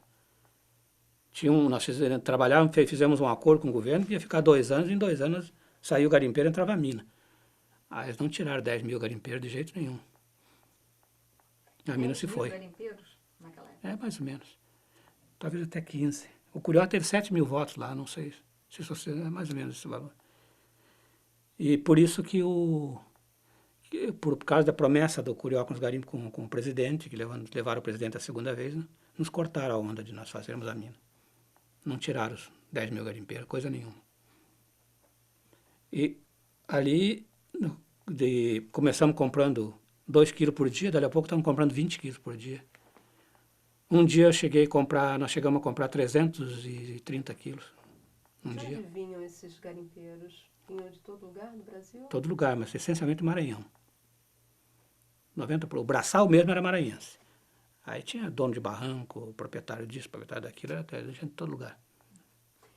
E a imagem da Serra Pelada era exatamente aquela que veiculava na mídia? Ou seja, de muitos homens, especialmente das fotos, por exemplo, de Sebastião Salgado, em que tinha um volume enorme de pessoas trabalhando? Era aquilo, isso mesmo? As fotos todinha. Eu não trouxe fotos de muita gente trabalhando, trouxe aquela da retomada depois do rebaixamento, que dá para ter uma ideia pequena, de uma época. Depois multiplicou. Depois aquelas N degraus que você viu ali era tomada de gente. Quando voltou do rebaixamento, você vai ver ali, tem metade dos degraus tomados por gente, né? 1 mês, 2 meses depois, era tudo. Era aquela imensidão, sim. Sem dúvida, era aquilo mesmo. Gente carregando saco nas costas, porque não tinha maneira de mecanizar, de botar nem um caminhão para carregar o minério, nem nada. Era tudo na costa mesmo, e as escadas. Tem aquelas fotos de escadas verticais, era aquilo ali. Era exatamente aquilo. E aí que lá no fundo ficava a água acumulando, e a nossa equipe tinha que bombear aquela água dali. 100 metros de altura, um horrível. Trabalho descomunal. Em relação à compra do ouro, como é que se dava esse processo, esse volume enorme? Sim. De valor de... Era interessante, foi uma operação, digamos assim, que nós criamos entre nós mesmos, incluindo a figura que eu te falei antes, William McManus, que era o químico nosso. Ele bolou uma maneira de fundir o ouro, porque eles não queriam que circulasse mercúrio, que o mercúrio... Depois, em qualquer garimpo circula mercúrio, mas naquele não se criou mercúrio, o governo não deixou. Então, a maneira de comprar sem impureza era fundir o ouro. E fundir pequenas porções era uma desgraça. Fundir 1 quilo, tudo bem, coitado, chega lá com 2 gramas, era uma quantidade assim pequenininha, virava uma bolotinha assim. Era um parto fazer aquilo. O McManus bolou uma maneira, com um maçarico de óxido acetileno, fazia uma chama, e com um cadinho pequeno fundia até 1 grama de ouro. E nós fazíamos aquilo ali, aquela operação, não sei quantas vezes por dia. Com 2, 3 caras no maçarico, depois ia para a balança, então nós criamos o Zé Adolfo e eu criamos com o McManus, logicamente, né? Criamos uma bancada de trabalho. Primeiro o cara lá fundindo, depois aqui pesando, o outro lá pagando. E uns 2 meses depois, o Zé Adolfo resolveu que nós não pagávamos mais em dinheiro. Que era um negócio maluco pagar em dinheiro. Para nós era mais fácil pagar em dinheiro, né? Mas contabilmente, prefeito de segurança e tudo, aí resolvemos pagar em cheque. Botamos uma bateria de fazedor de cheque dentro da estrutura. Então tinha uma turma que só fazia cheque, outra conferia. Então era uma linha de montagem, o termo é esse, era uma linha de montagem. Começava lá no Maçarico, vinha para a balança, vinha para o cara que deu a conferência, o cara fazia o cheque e o outro pagava. Mas E eles fizemos eram isso tão tudo. organizados como o outro garimpo? Hum? Eles tinham a organização dos garimpeiros? Muito mais caótica. De produção era uma coisa maluca. Tudo caótico. Mas tinha os donos de barranco. E eu sei que a Docigel fez todo esse trabalho de comprar ouro. Compramos 300 quilos uma vez, um dia. E fundia, fazia essas bolotinhas de ouro, ou uma barrinha, ou tudo essa coisa, dependendo da quantidade. Aí depois... E nós fizemos isso por 2 anos. Depois transportava para onde? Depois ia de avião para Belém. Esse 300 quilos, por exemplo, terminou a compra, eu não esperei nada, não tinha nada programado. Terminou lá pelas 2, 3 da tarde. Acho que 3 horas estava tudo sacramentado, tudo pago, os caras estavam fazendo festa, já tinha gente para Marabá. Me deu na cabeça, digo, não vamos ficar com os 300 quilos daqui. Fazer o que aqui para atrair perigo, mesmo que tenha todo esse mundo de gente aqui? Mesmo que tenha a Polícia Federal, mesmo que tenha a CNI. Aí peguei o avião, botei o ouro dentro do avião e fomos embora. Às 5h30 da tarde, o ouro estava dentro do cofre da Docigel em Belém. E coisa assim, o jeito era esse, era ir inventando e fazendo na hora, e fazendo tudo que eles pediam. Que o SNI queria. Mas foi uma experiência violentíssima. Não sei se valeu a pena, porque para a Docigel, para a Vale, era uma questão política. A gente fazia aquilo, mas tinha um apoio do governo para o desenvolvimento da Vale, para o desenvolvimento do trabalho da Docigel. Na época parece que valeu a pena. A Vale tomou mais força com o governo Figueiredo. Teve alguns proveitos disso aí. Mas não, foi um trabalho gigantesco para enriquecer uma meia dúzia de garimpeiros. Não era o nosso trabalho. O nosso trabalho era fazer a cubagem que nós fizemos. Fizemos 4.000 metros de sondagem, cubamos, e depois se perdeu também. Mas Serra Pelada foi uma experiência que não... Depois que eu saí, eu fiquei um tempão sem falar em Serra Pelada, nem olhar foto. Não queria mais pensar naquilo, não. Não chegamos a botar... O nosso objetivo era fazer a lavra, nos cortaram. Era ter a lavra. Já era operante? O Carajás estava em implantação. E como era o convívio com o Carajás? Era totalmente isolado, né? Nós tínhamos convívio nosso, do Docigel. Às vezes eu ia lá pedir apoio das oficinas, todo mundo me dava. Mas, felizmente, o garimpeiro não passava para Carajás, não ia para Carajás. Isso talvez fosse uma das coisas boas que nós conseguimos com a SNI, que a SNI apoiou o isolamento de Carajás. Carajás foi feito e continuou sendo implantado lá, separado, bem isolado. Mas, nesse caso, a pesquisa geológica, isso que você diz, quer dizer, que não se deu continuidade? Nós cubamos a Corajazida para virar uma mina. Só não se deu continuidade da implantação da mina. A mina já estava sendo implantada. Nós já estávamos, o equipamento já tinha chegado lá para montar. A barragem de rejeito já estava sendo feita. Nós já estávamos começando a estrutura de mina. Os escritórios estavam começando a ser feitos quando nos tiraram. E o objetivo do nosso trabalho era justamente chegar, né? E lá nas outras experiências, com a compra do ouro, nós controlamos e tiramos o garimpeiro, ali nós não tivemos sucesso. Por quê? Político. Aí o Curió conseguiu levou o presidente pela segunda vez e o presidente desfez todo a promessa de nos passar a jazida. Depois daquele período de 2 anos que você falou anteriormente. Quer dizer, aí cortou aquilo ali e acabou. Depois disso ainda teve Cumaru, que teve uma experiência semelhante, mas bem menor, que tinha uns garimpos de ouro lá, que levaram a estrutura de Serra Pelada para lá. Nós implantamos e caímos fora, mas chegamos a trabalhar em Cumaru no mesmo jeito. Fizemos toda uma estrutura lá, montamos, botamos uma compra de ouro e entregamos para a Caixa Econômica. Mas fizemos a mesma coisa, deu muito trabalho de implantação, mas nenhum para posterior, porque quando nós vimos que podíamos passar e eles aceitaram que nós passássemos, nós caímos fora. Mas Serra Pelada não, nós tivemos que aguentar um tempão lá. E foi um trabalho pesadinho. E depois de Serra Pelada, você... Depois eu saí. Aí eu fui para Paranapanema. Como é que surgiu o convite? Surgiu porque eu já tinha trabalhado na Paranapanema. E tinha um geólogo, amigo meu, que era o geólogo-chefe, o Admar Coelho. Ele tinha ganho o royalty de algo das áreas que ele descobrisse. E ele descobriu Pitinga.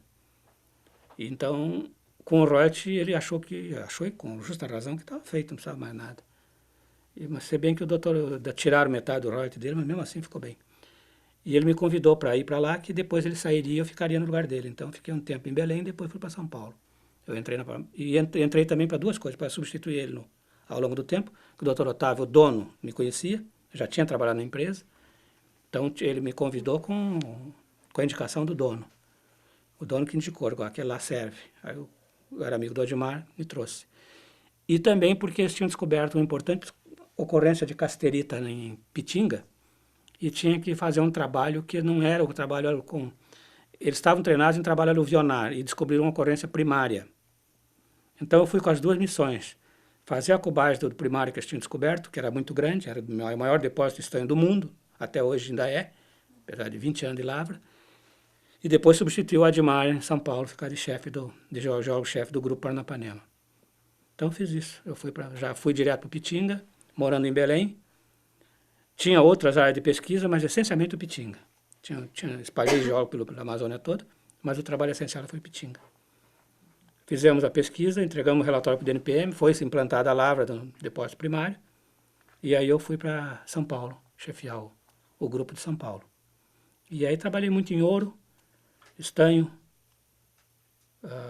ouro aluvionar, ouro primário, diversas áreas de pesquisa, e inclusive na Guiana, Tassauine, na fronteira conduzimos um trabalho com a cubagem de ouro na Guiana, uma operação internacional, apoiado do Brasil. Avaliei um monte de áreas na Venezuela e na Colômbia, mais na Venezuela, e no Peru e na Bolívia pela Paranapanema, de estanho. Então desenvolvia todo o trabalho a partir de São Paulo, depois. Mas você continuava vindo a campo? Você ia? Ia. Como chefe de exploração, mas indo a campo, orientando a turma. E era uma equipe internacional ou era uma equipe brasileira? Era brasileira. Eu não deixei entrar nenhum gringo. Quando eu queria, eu contratava como consultor, não como executor. Por que isso? Eu acho, na minha opinião, não precisava, nós tínhamos competência para tocar. Então, não achava que tinha que dar emprego para os jogos brasileiros. Então, quando eu pegava um gringo, pegava uma consultoria numa função específica, num tempo específico, de ponto final. E funcionou bem, não tinha problema nenhum. Aí eu trabalhei muito para ouro também, e muito para estanho. Fizemos o que eu chamo de due diligence em diversas áreas do Peru, da Bolívia, Huanuni, minas antigas, minas novas, minas importantes. Fizemos, depois, mais tarde, quando a Previ comprou a Paranapanema, a Paranapanema deixou de ser uma empresa familiar para ser uma empresa dos fundos de pensão, que é a segunda etapa, em 96, né? Aí eu fui muito para o Peru, fizemos avaliação de minas de zinco, no processo de privatização das empresas, da empresa estatal. Avaliamos 3 ou 4 minas de zinco. Ganhamos uma, mas não levamos, por problemas que não eram de ordem de pesquisa, né, de ordem do meu trabalho. E voltamos a avaliar estanho na Bolívia. E depois avaliamos mais algumas outras áreas que a empresa tentou comprar ou tentou vender, essas coisas todas. E depois, por fim, estou trabalhando em minerais pesados no sul, que é Imenitas, Zirconita e Rutilo. Cubei um depósito, cubamos o depósito, fizemos todos os testes, e está um projeto pronto para lavra, e eu aguardando só a licença ambiental, que é outra experiência danada, conviver obter licença ambiental. Não é nada de geologia, mas a gente tem que se envolver com isso. Isso na época da Docigel, se discutia sobre isso? Tinha essa questão ambiental? Não, mas nós tínhamos uma preocupação nossa particular, né? Sim. Mas não havia. A preocupação ambiental, a lei ambiental começou em 89, né? Eu não estou, acho que é com 89, que foi a exigência de fazer a rima para poder obter o decreto de lavra. Antes disso, não. Mas nós tínhamos nossa preocupação, claro. A Vale já tinha muito. A Vale, o pessoal não pode se queixar da Vale, que ela não atuou. Mesmo antes da lei, a Vale não era uma depredadora, entre aspas, do meio ambiente. O que mais de interessante? Deixa eu ver se eu lembro de mais alguma coisa da Paranapanema. Potosí, né? Potosí foi também uma privatização da área de prata na Bolívia, no Cerro Rico de Potosí. O Cerro Rico tem estanho e prata. Então nós fomos avaliar a prata. Para uma lixiviação empírica, tivemos lá também. Agora, o que o senhor, por exemplo, levou da Doce Gel para essa experiência na Panema? O senhor trabalhou Sim. muitos anos na Doce Claro, Gel, todo ano. como profissional. Não, eu já tinha experiência em avaliação de jazida, já tinha trabalho, então isso foi importante para mim. Tinha trabalho de pesquisa sistemática, você tem duas etapas fundamentais, resumindo tudo no trabalho tem a exploração em si, no nosso trabalho. A exploração em si que é a procura do minério. Depois que você acha o minério, você tem que cubar e prepará-lo para a lavra. Então eu tinha experiência nessa faixa aí de cubagem de grandes depósitos. Isso aí foi essencial para poder desempenhar bem as funções da Paranapanema. Né? Agora não quer dizer que lá não tenha aprendido, aprendi muito, talvez até mais. Por exemplo, nunca tinha trabalhado com zinco, eu aprendi a trabalhar com zinco. Aprendi a trabalhar com cobre, eu já tinha trabalhado, voltei a trabalhar. E essa fase de desenvolvimento, que é uma fase que eu gosto, que é a interface entre a geologia e a mineração, fiz muito na Paranapanema. Em depósito de estanho e em depósito um depósito interessante. Na Paranapanema, dentro do contexto Pitinga, que é uma área muito importante, que produziu mais de 200 mil toneladas de estanho, tinha uma serra, um local de 2 km por 2, que era a zona mais rica, que era a Serra do Madeira. Esse local que eu fui lá para cubar. Ali nós encontramos, depois disso, um que nós chamamos de depósito que não existe nada igual no mundo. O único que tinha, encerrou. Mas, infelizmente, ele não se desenvolveu até hoje, que é um depósito de criolita. É um fluoreto de alumínio e sódio. Isso não existe no mundo, e nós deixamos lá um depósito cubado de criolita. 2 depósitos, um de veios e outro disseminado. Também foi um trabalho interessantíssimo que desenvolvemos na Paranapanema. Ficou lá, mas pode ser aproveitado a qualquer hora. Além de cubamos nióbio e tântalo, que hoje vai entrar em mineração o nióbio e tântalo, junto com estanho, que lá era só estanho que aproveitava, então nós cubamos nióbio e tântalo e cubamos a criolita. Foi uma parte interessante do Pitinga. Pitinga é um depósito, é uma província mineral importante. Também Bom Futuro é interessante porque Bom Futuro, Pitinga nunca ocorreu garimpo de estanho. Foi uma descoberta da empresa, ela conseguiu isolar e o garimpeiro não entrou. Bom Futuro é em Rondônia, no município de Ariquemes. Tu tem acesso por estrada. E foi descoberto pelos garimpeiros, um depósito do tamanho do Pitinga, de grande porte. Mas só que por os garimpeiros. Então eles invadiram primeiro. Depois, no meu grupo, comprou os direitos minerais. A Paranapanema comprou os direitos minerais, mas os garimpeiros descobriram. Então foi uma balbúrdia, e lá eu também trabalhei. Mas lá não pudemos ter um sucesso técnico. Primeiro, que eles dilapidaram a jazida rapidamente. Segundo, que era extremamente complicada, difícil de trabalhar.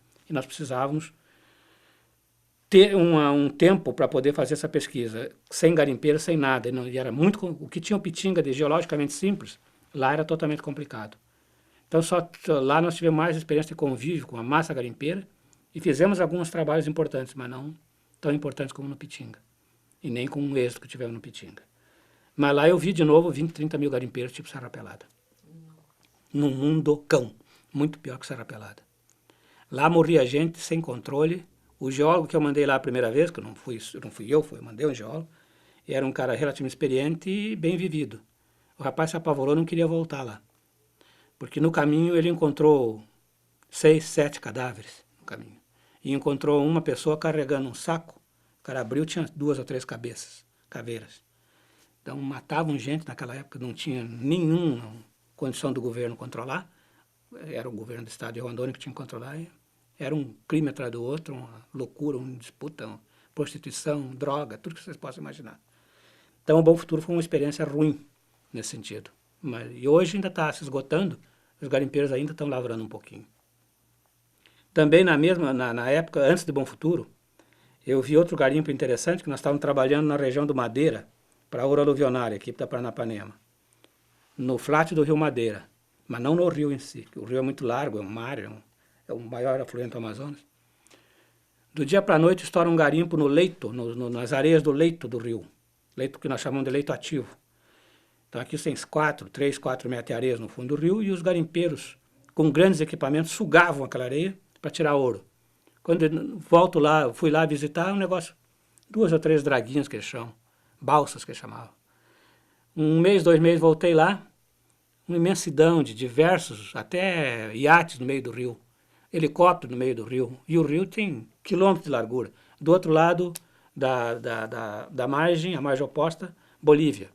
Então, um vai e vem de droga, gente morrendo toda hora, equipamentos de grande porte, lavras, dragas de grande porte, tudo uma barafunda. Aí desmantelei a equipe de pesquisa, tirei de lá, desmantelei não, desmanchei, mandei sair de lá, deixamos, saímos fora. Ficou aquele mundo cão lá por mais 1 ano, 2. E assim como começou, desapareceu. Foi que não teve um impacto Serra Pelada, mas era gente da mesma ordem. Quer dizer, Tinha potencial. Tinha ouro, mas acho que esgotou o ouro. Era ouro debaixo de ouro, mas fácil de tirar. Fácil de extrair. Então eu convivi com 3 episódios de garimpeiro de grande porte. Serra Pelada, Bom Futuro e o Madeira. A mais degradante para mim foi Bom Futuro. O DNPM chegou a fazer um levantamento das mortes registradas pela polícia. Alcançava um número de 700. Eu acho que foi muito mais. As mortes registradas pela polícia. Era mortandade estúpida. Sem nenhum respeito pela vida humana. Né? E hoje, Tadeu, qual é a sua atividade na empresa? Hoje, eu estou cuidando do projeto Bujuru, que é o de minerais pesados, na região de praia do Rio Grande do Sul. Voltei para uma coisa cíclica interessantíssima. Bauxita de Paragominas, a nossa empresa tem uma participação em uma parte dos depósitos importante. Estou cuidando disso também. Então, estou voltando a parte que eu fazia na Docigel, ajudava o Roberto Assari no início, que era especialista em bauxita. Agora estou voltando a cuidar disso de novo. E estamos procurando sempre oportunidade de zinco para abastecer a nossa metalurgia de zinco de Juiz de Fora. O Grupo Paranapanema tem a metalurgia do cobre na Bahia e tem a metalurgia de zinco em Juiz de Fora. Então são os 3 trabalhos básicos que eu estou desempenhando. Eu não tenho mais uma atividade de grande porte como tinha no Docigel, mas ainda tenho alguns trabalhos interessantes em execução. Você mora onde? Moro no Rio. E a família, você tem tempo para o lazer? Não tem problema não. E o que você costuma fazer nas horas vagas? Caminhar, gosto de caminhar. E a praia, não tenho ido muito, mas caminhar mesmo na praia. E ler, gosto muito de ler. Eu lia mais antes, mas agora no fim, não, é mais pro final dele. Ficando com mais idade, tenho menos paciência para ler. Surge muita parte para o aprendizado e convívio com esse negócio de informatização, tu tem que estar muito aceso para poder acompanhar e isso me toma muita parte, me cansa muito. Então eu tenho lido menos. E tem softwares adaptados à geologia? Eu entendo pouco, mas tem. Eu não domino, né? Mas tem muita coisa. Tanto na parte de georreferenciamento, que é localização, que está, qualquer ponto hoje a gente fala em georreferenciamento, isso facilita a informação por depois, o manuseio da informação, isso é fundamental. Além da informação que tu obtém, do geólogo que tu obtém, o ponto onde é. A partir daquele ponto, tu faz miséria. Então, para cubagem futura, para plotagem de depósitos, apresentação dos trabalhos, tem software de descrição de testemunho, software de avaliação de jazida, é um mundo. E na arte de petróleo é mais ainda, mas na nossa é bem forte. Em relação aos seus colegas de Docigel, vocês se reúnem, se encontram ainda? Encontro. Eu tenho amizades muito amarradas com a Docigel. O Breno é meu compadre, o Walter Debrandi, nós chegamos juntos na Meridional de Mineração e até hoje convivemos. Entramos no mesmo dia, eu e o Walter Debrandi. E os colegas de campo, né, nós fizemos as amizades que se fez em Belém, são muito duradouras. Mesmo um morando num lugar ou outro, a gente sempre se encontra quando dá. E o pessoal que mora no Rio e Niterói, é seguido almoços, ou tem a última quinta-feira do mês, nós nos encontramos, mas independente é do Docigel, né? Um grupo sempre se encontra na última quinta-feira do mês, em determinado local lá do Leme. Sindicato Chopp, eu acho que é. Sindicato Chopp. Eu não bebo mais há muito tempo. Já bebi muito. Mas eu vou igual. Tomo minha aguinha de fungás ou uma coisa, um refrigerante qualquer e fico lá com eles. O que vocês conversam? Qual é o papo? A maior parte é passada. Lembrar um feito de um, feito de outro, ou com o fulano de tal, com notícias e coisas assim. E também analisar a situação de hoje, né? O que o fulano está fazendo, por quê, o que errou, o que acertou, o que fulano, coisa assim. Agora, independente disso, tem gente da Docejal em Belém, que eu convivo, e eu vou a seguir da Belém, me encontro com eles, me encontro com pessoas de Minas Gerais, quando vou a Minas Gerais, que moram lá, na Bahia. E tem a minha equipe que eu formei na Paranapanema, que tem esse convívio também, né? Apesar de ter desmanchado quase todo, ficou pouca gente em função da empresa. Não tem mais um programa de exploração. Não tem mais? Não. Então, no meu grupo, né? Então, por isso eu não... Mas eu convivo com, além da turma do Docejal, a turma que eu formei, que era o meu grupo. O que o senhor acha, assim, como está sendo estruturado, quer dizer, essa pesquisa geológica do país? Quais são os rumos da geologia que é tão diferenciado da sua época, né? Está muito diferente em função nós temos dois efeitos negativos na atividade de exploração, né, entre aspas, que é a procura de minério. Um é o baixo valor do ouro e dos metais. E uma concentração mundial em grandes empresas. Ficou pouca empresa para procurar cobre, chumbo, zinco, ouro. E, em segundo lugar, a fase de não desenvolvimento e não investimento no país. Então, nós temos uma baixa mundial, em torno de procura de bens minerais, e o país em si não está investindo. Quer dizer, o país tinha que investir primeiro em mapeamento básico, levantamentos aerogeofísicos, uma série de pré-requisitos, para depois você vir para a segunda fase, que é a procura de minério. Então, nós temos expectativa de novas descobertas, não nos esgotamos o que temos, não. Mas nós estamos vivendo um momento muito ruim, em que não há uma atividade de exploração, com exceção do trabalho da Docegel. Hoje, algumas empresas multinacionais, muito poucas, como a RTZ e a Anglo-América. Então, mesmo das multinacionais, mesmo as multinacionais não estão investindo forte no país, estão investindo um mínimo, e sobrou a Docegel, que essa investe forte.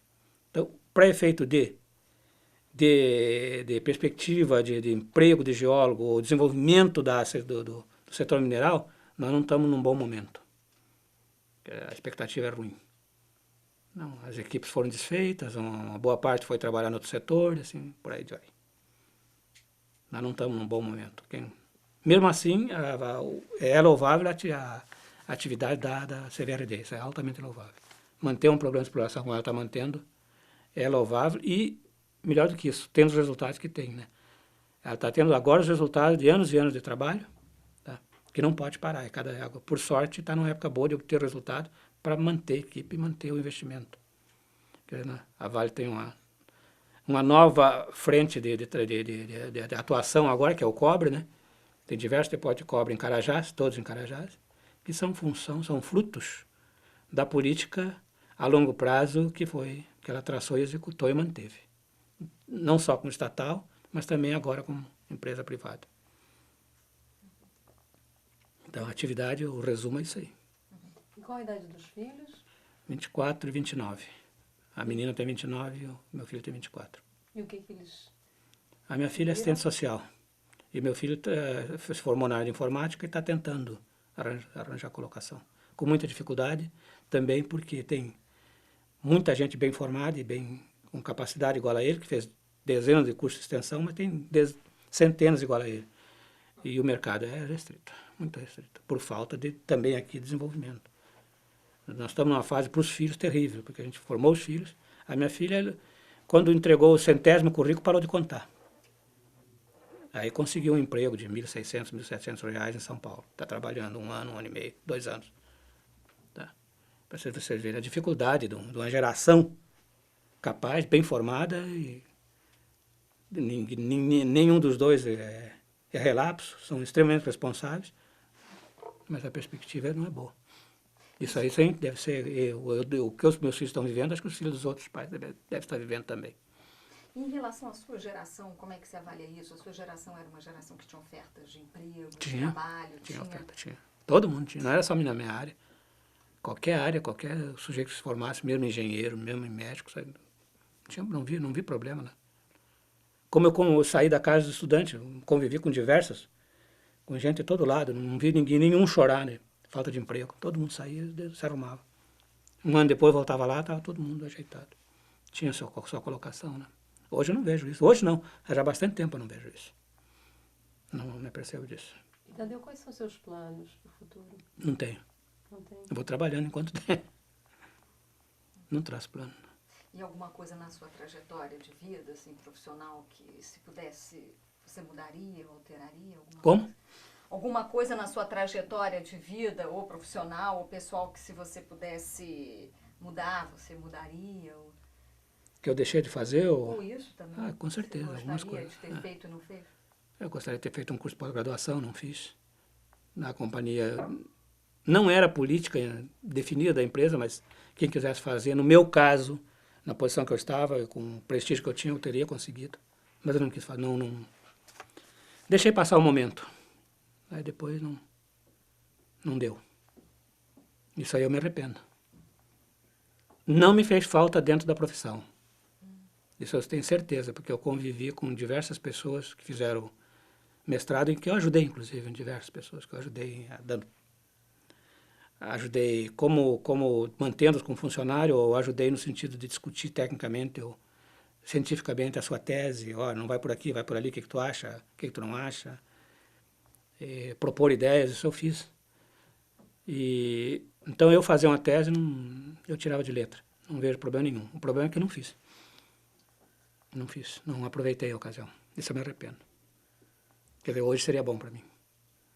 Talvez eu pudesse ter uma alternativa mais tranquila de passar o fim da vida, alguma coisa assim. Mas até agora não foi preciso. Até o momento não foi necessário. Não. E a sua cidade de origem, você volta Não. a Cruz Alta? Não tem mais nada, nunca tive. No momento que eu saí de Cruz Alta, isola, né? Não tem mais. E no momento que meus pais foram para Porto Alegre, uns 5 ou 6 anos depois, aí mesmo que... Eu ia lá, ia com prazer lá. Mas com o tempo mesmo, já tinha uns 4 anos de Porto Alegre, 4, 5 anos de Porto Alegre, para me afastar de lá. Os amigos continuavam, eu ia lá de vez em quando. Mas nem tanto, porque nas férias tinha trabalho de campo. Então não era todas as férias, que eram férias que eu podia ir a Cruz Alta. Quando podia, eu ia. Mas a amizade foi se escasseando, né? Aí levamos os pais para Porto Alegre e aí nunca mais voltei. Porque o tempo, um mês, eu ia ficar em Porto Alegre, não ia tirar alguns dias para ir lá em Cruz Alta sozinho. Não tinha mais para não ver família, não tinha. Nem sei mais como é que está a cidade, não faço ideia. Não, eu gostaria de ir, mas não fiz força para ir, para visitar. Bom, então, para finalizar, eu gostaria de saber o que o senhor achou de conceder o seu depoimento para o projeto da Memória da Vale do Rio Doce. Eu gostei porque foi uma oportunidade de racionalizar a informação, de considerar, e já que os outros colegas também tiveram essa oportunidade, né, registrar meu ponto de vista, né, minha visão geral do que eu fiz, né. Eu gostei. E espero que todos da minha época tenham tido essa oportunidade, né, pelo menos os mais, tiveram mais proeminência, né, que cada um tem uma vasta história para contar. Alguns com mais propriedade do que eu. Mas eu acredito que da minha época, eu devo os outros mais evidentes já depuseram. Não sei se o Armando, que está em atividade, que hoje é o chefe executivo da Docigel em Belém, da Vale como um todo, você já fez o depoimento dele, Armando Cordeiro. E o que eu me lembro, o Armando, que eu recomendaria. O Armando e o Gilberto Marques, que é o auxiliar do assistente dele. O outro, o Vanderlei. O Vanderlei já deve ter... Vanderlei Biciegel. Acho que já deve ter feito o depoimento dele, né? Que era importantíssimo. Irata já fez. O outro faleceu, que era o Décio, era importantíssimo. Décio Meyer. Quem mais? O restante é a turma mais nova. Da minha época eram esses aí.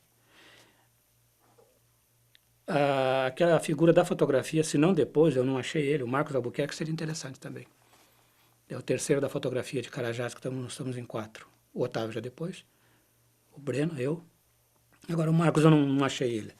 Eu sei que ele trocou de profissão, é fiscal da Receita, não sei se estadual ou federal, mas não tive oportunidade de encontrar. Já estou no Rio há 5 anos e nunca consegui encontrá-lo. Agora a oportunidade foi muito boa nesse sentido. Foi muito oportuno poder registrar o que a gente vivenciou lá, né? Que viveu lá, na região. E pelo convívio com a Vale como um todo, né? Gostaria de colocar mais alguma coisa?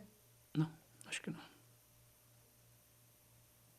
Você falou que teria que registrar também a questão da presença da minha mulher, tu já falou aí. Ah, tá. Então conta um pouquinho pra gente. Nós nos casamos e quando eu fui para Porto Velho, para Paranapanema, coincidiu que eu me casei. Então eu já fui casado para lá. E a minha ideia era deixar em Porto Velho, trabalhar no campo, e trabalhar no mato e vir a Porto Velho. Aí em um mês nós vimos que tinha um acampamento razoável lá dentro e que o trabalho estava bem centralizado, num raio de 20 quilômetros. E eu ia ficar ali 1 ano, fazendo a cubagem daquelas jazidas aluvionais. E Porto Velho não era uma grande cidade, pelo contrário, uma cidade bem precária. Às 10 horas da noite acabava a luz e só voltava, acho que às 2 horas da tarde, uma coisa assim. E para uma pessoa ficar sozinha em Porto Velho, como eu trabalhando, ninguém me disse que eu não podia levar, eu levei. Entramos num aviãozinho e fomos bater lá. E no alojamento tinha tudo, tinha geladeirinha de querosene, tinha a cama, o fogão, o cozinheiro. Foi. Então ela conviveu comigo, com os 2 anos de Porto Velho, praticamente dentro do campo comigo. Uma das poucas mulheres. Era só ela na época, né? E aí, de vez em quando, de 2 em 2 meses, 3 em 3 meses, nós víamos para Porto Velho. Passávamos um fim de semana, alguns dias e voltávamos. Passamos um Natal e fim de ano lá, dentro do mato, se eu me lembro bem. Saímos no Carnaval. E tinha que fazer um esforço grande para entregar um relatório, e ela acompanhou. E não foi uma vida ruim não para ela. A não ser que pegou malária. Fora isso, foi bom. Foi uma experiência e tanto. Mas pegou malária primeiro que eu. E nós ficamos ela ficou quase 2 anos comigo dentro do mato. Quer dizer, foi uma grande companheira. Foi, sem sombra de dúvida. E no acampamento tinham garimpeiros na primeira etapa, depois não. Depois os garimpeiros foram embora. Mas no começo da estada dela, ela convivia ainda que tinha uma garimpeada por lá, morando ao redor de uma pista. Quer dizer, nosso acampamento era na pista, mas os garimpeiros também eram na pista. Então tinham... conviviam bem com os pilotos, com os garimpeiros. Como é que ela se ocupava durante o dia? Dava aula para a criançada, inventava o que fazer. Uma delas foi dar aula para a criançada. Tinha os filhos dos garimpeiros lá, ela juntava lá e dava aula. Que eu me lembro, coisas assim. Mas era mais fácil ela passar o tempo ocioso dela lá dentro do que sozinha em Porto Velho, na época. E algum filho nasceu lá? Não. Minha filha já nasceu quando eu voltei para Docejal em Belém. Quando nasceu a primeira. E o segundo quando eu estava em Goiânia. Foi bom esse período de vida durante a Docejal? Muito bom. Foi muito bom. Não tenho queixa não, pelo contrário, foi muito bom. Eu só não continuei por 2 motivos. Um motivo só era dinheiro. O meu espaço era o Rio de Janeiro naquela época. Estava claro que era o Rio de Janeiro, pela Docejal. E a Docejal era a mais mal assalariada do Grupo Vale do Rio Doce. Não tinha salário da Vale. E para vir para o Rio com o salário que eu tinha em Belém, eu não conseguia. Não dava para viver. E como a Paranapanema me chamou, era uma empresa privada e me ofereceu, na época, eu acredito que o dobro do salário e mais algumas regalias. Eu pedi mais algumas besteiras lá, como passagem de férias para Belém, 1 vez por ano, para a família toda. Eu pedi um monte de coisa, inclusive um carro, me deram um carro. Aí eu não tinha muito o que discutir, né? Eu me dava bem com o outro lado também, com o grupo que me ofereceu, já tinha trabalhado lá, me dava muito bem com eles, com o dono da empresa, e com o geólogo-chefe, que eu ia substituir. Não dava muito para pensar. O meu futuro na Docejal era Rio. Então, eu ou ficava em Belém na Docejal, ou saía pelo dobro do salário em melhores condições e expectativa. Foi isso. E na época saíram uma porção de geólogos. Depois melhoraram o salário, claro. Depois que eu saí, melhoraram. Tá bom. Tá ok? Tá ótimo, então muito Muito obrigada obrigada. pela sua participação.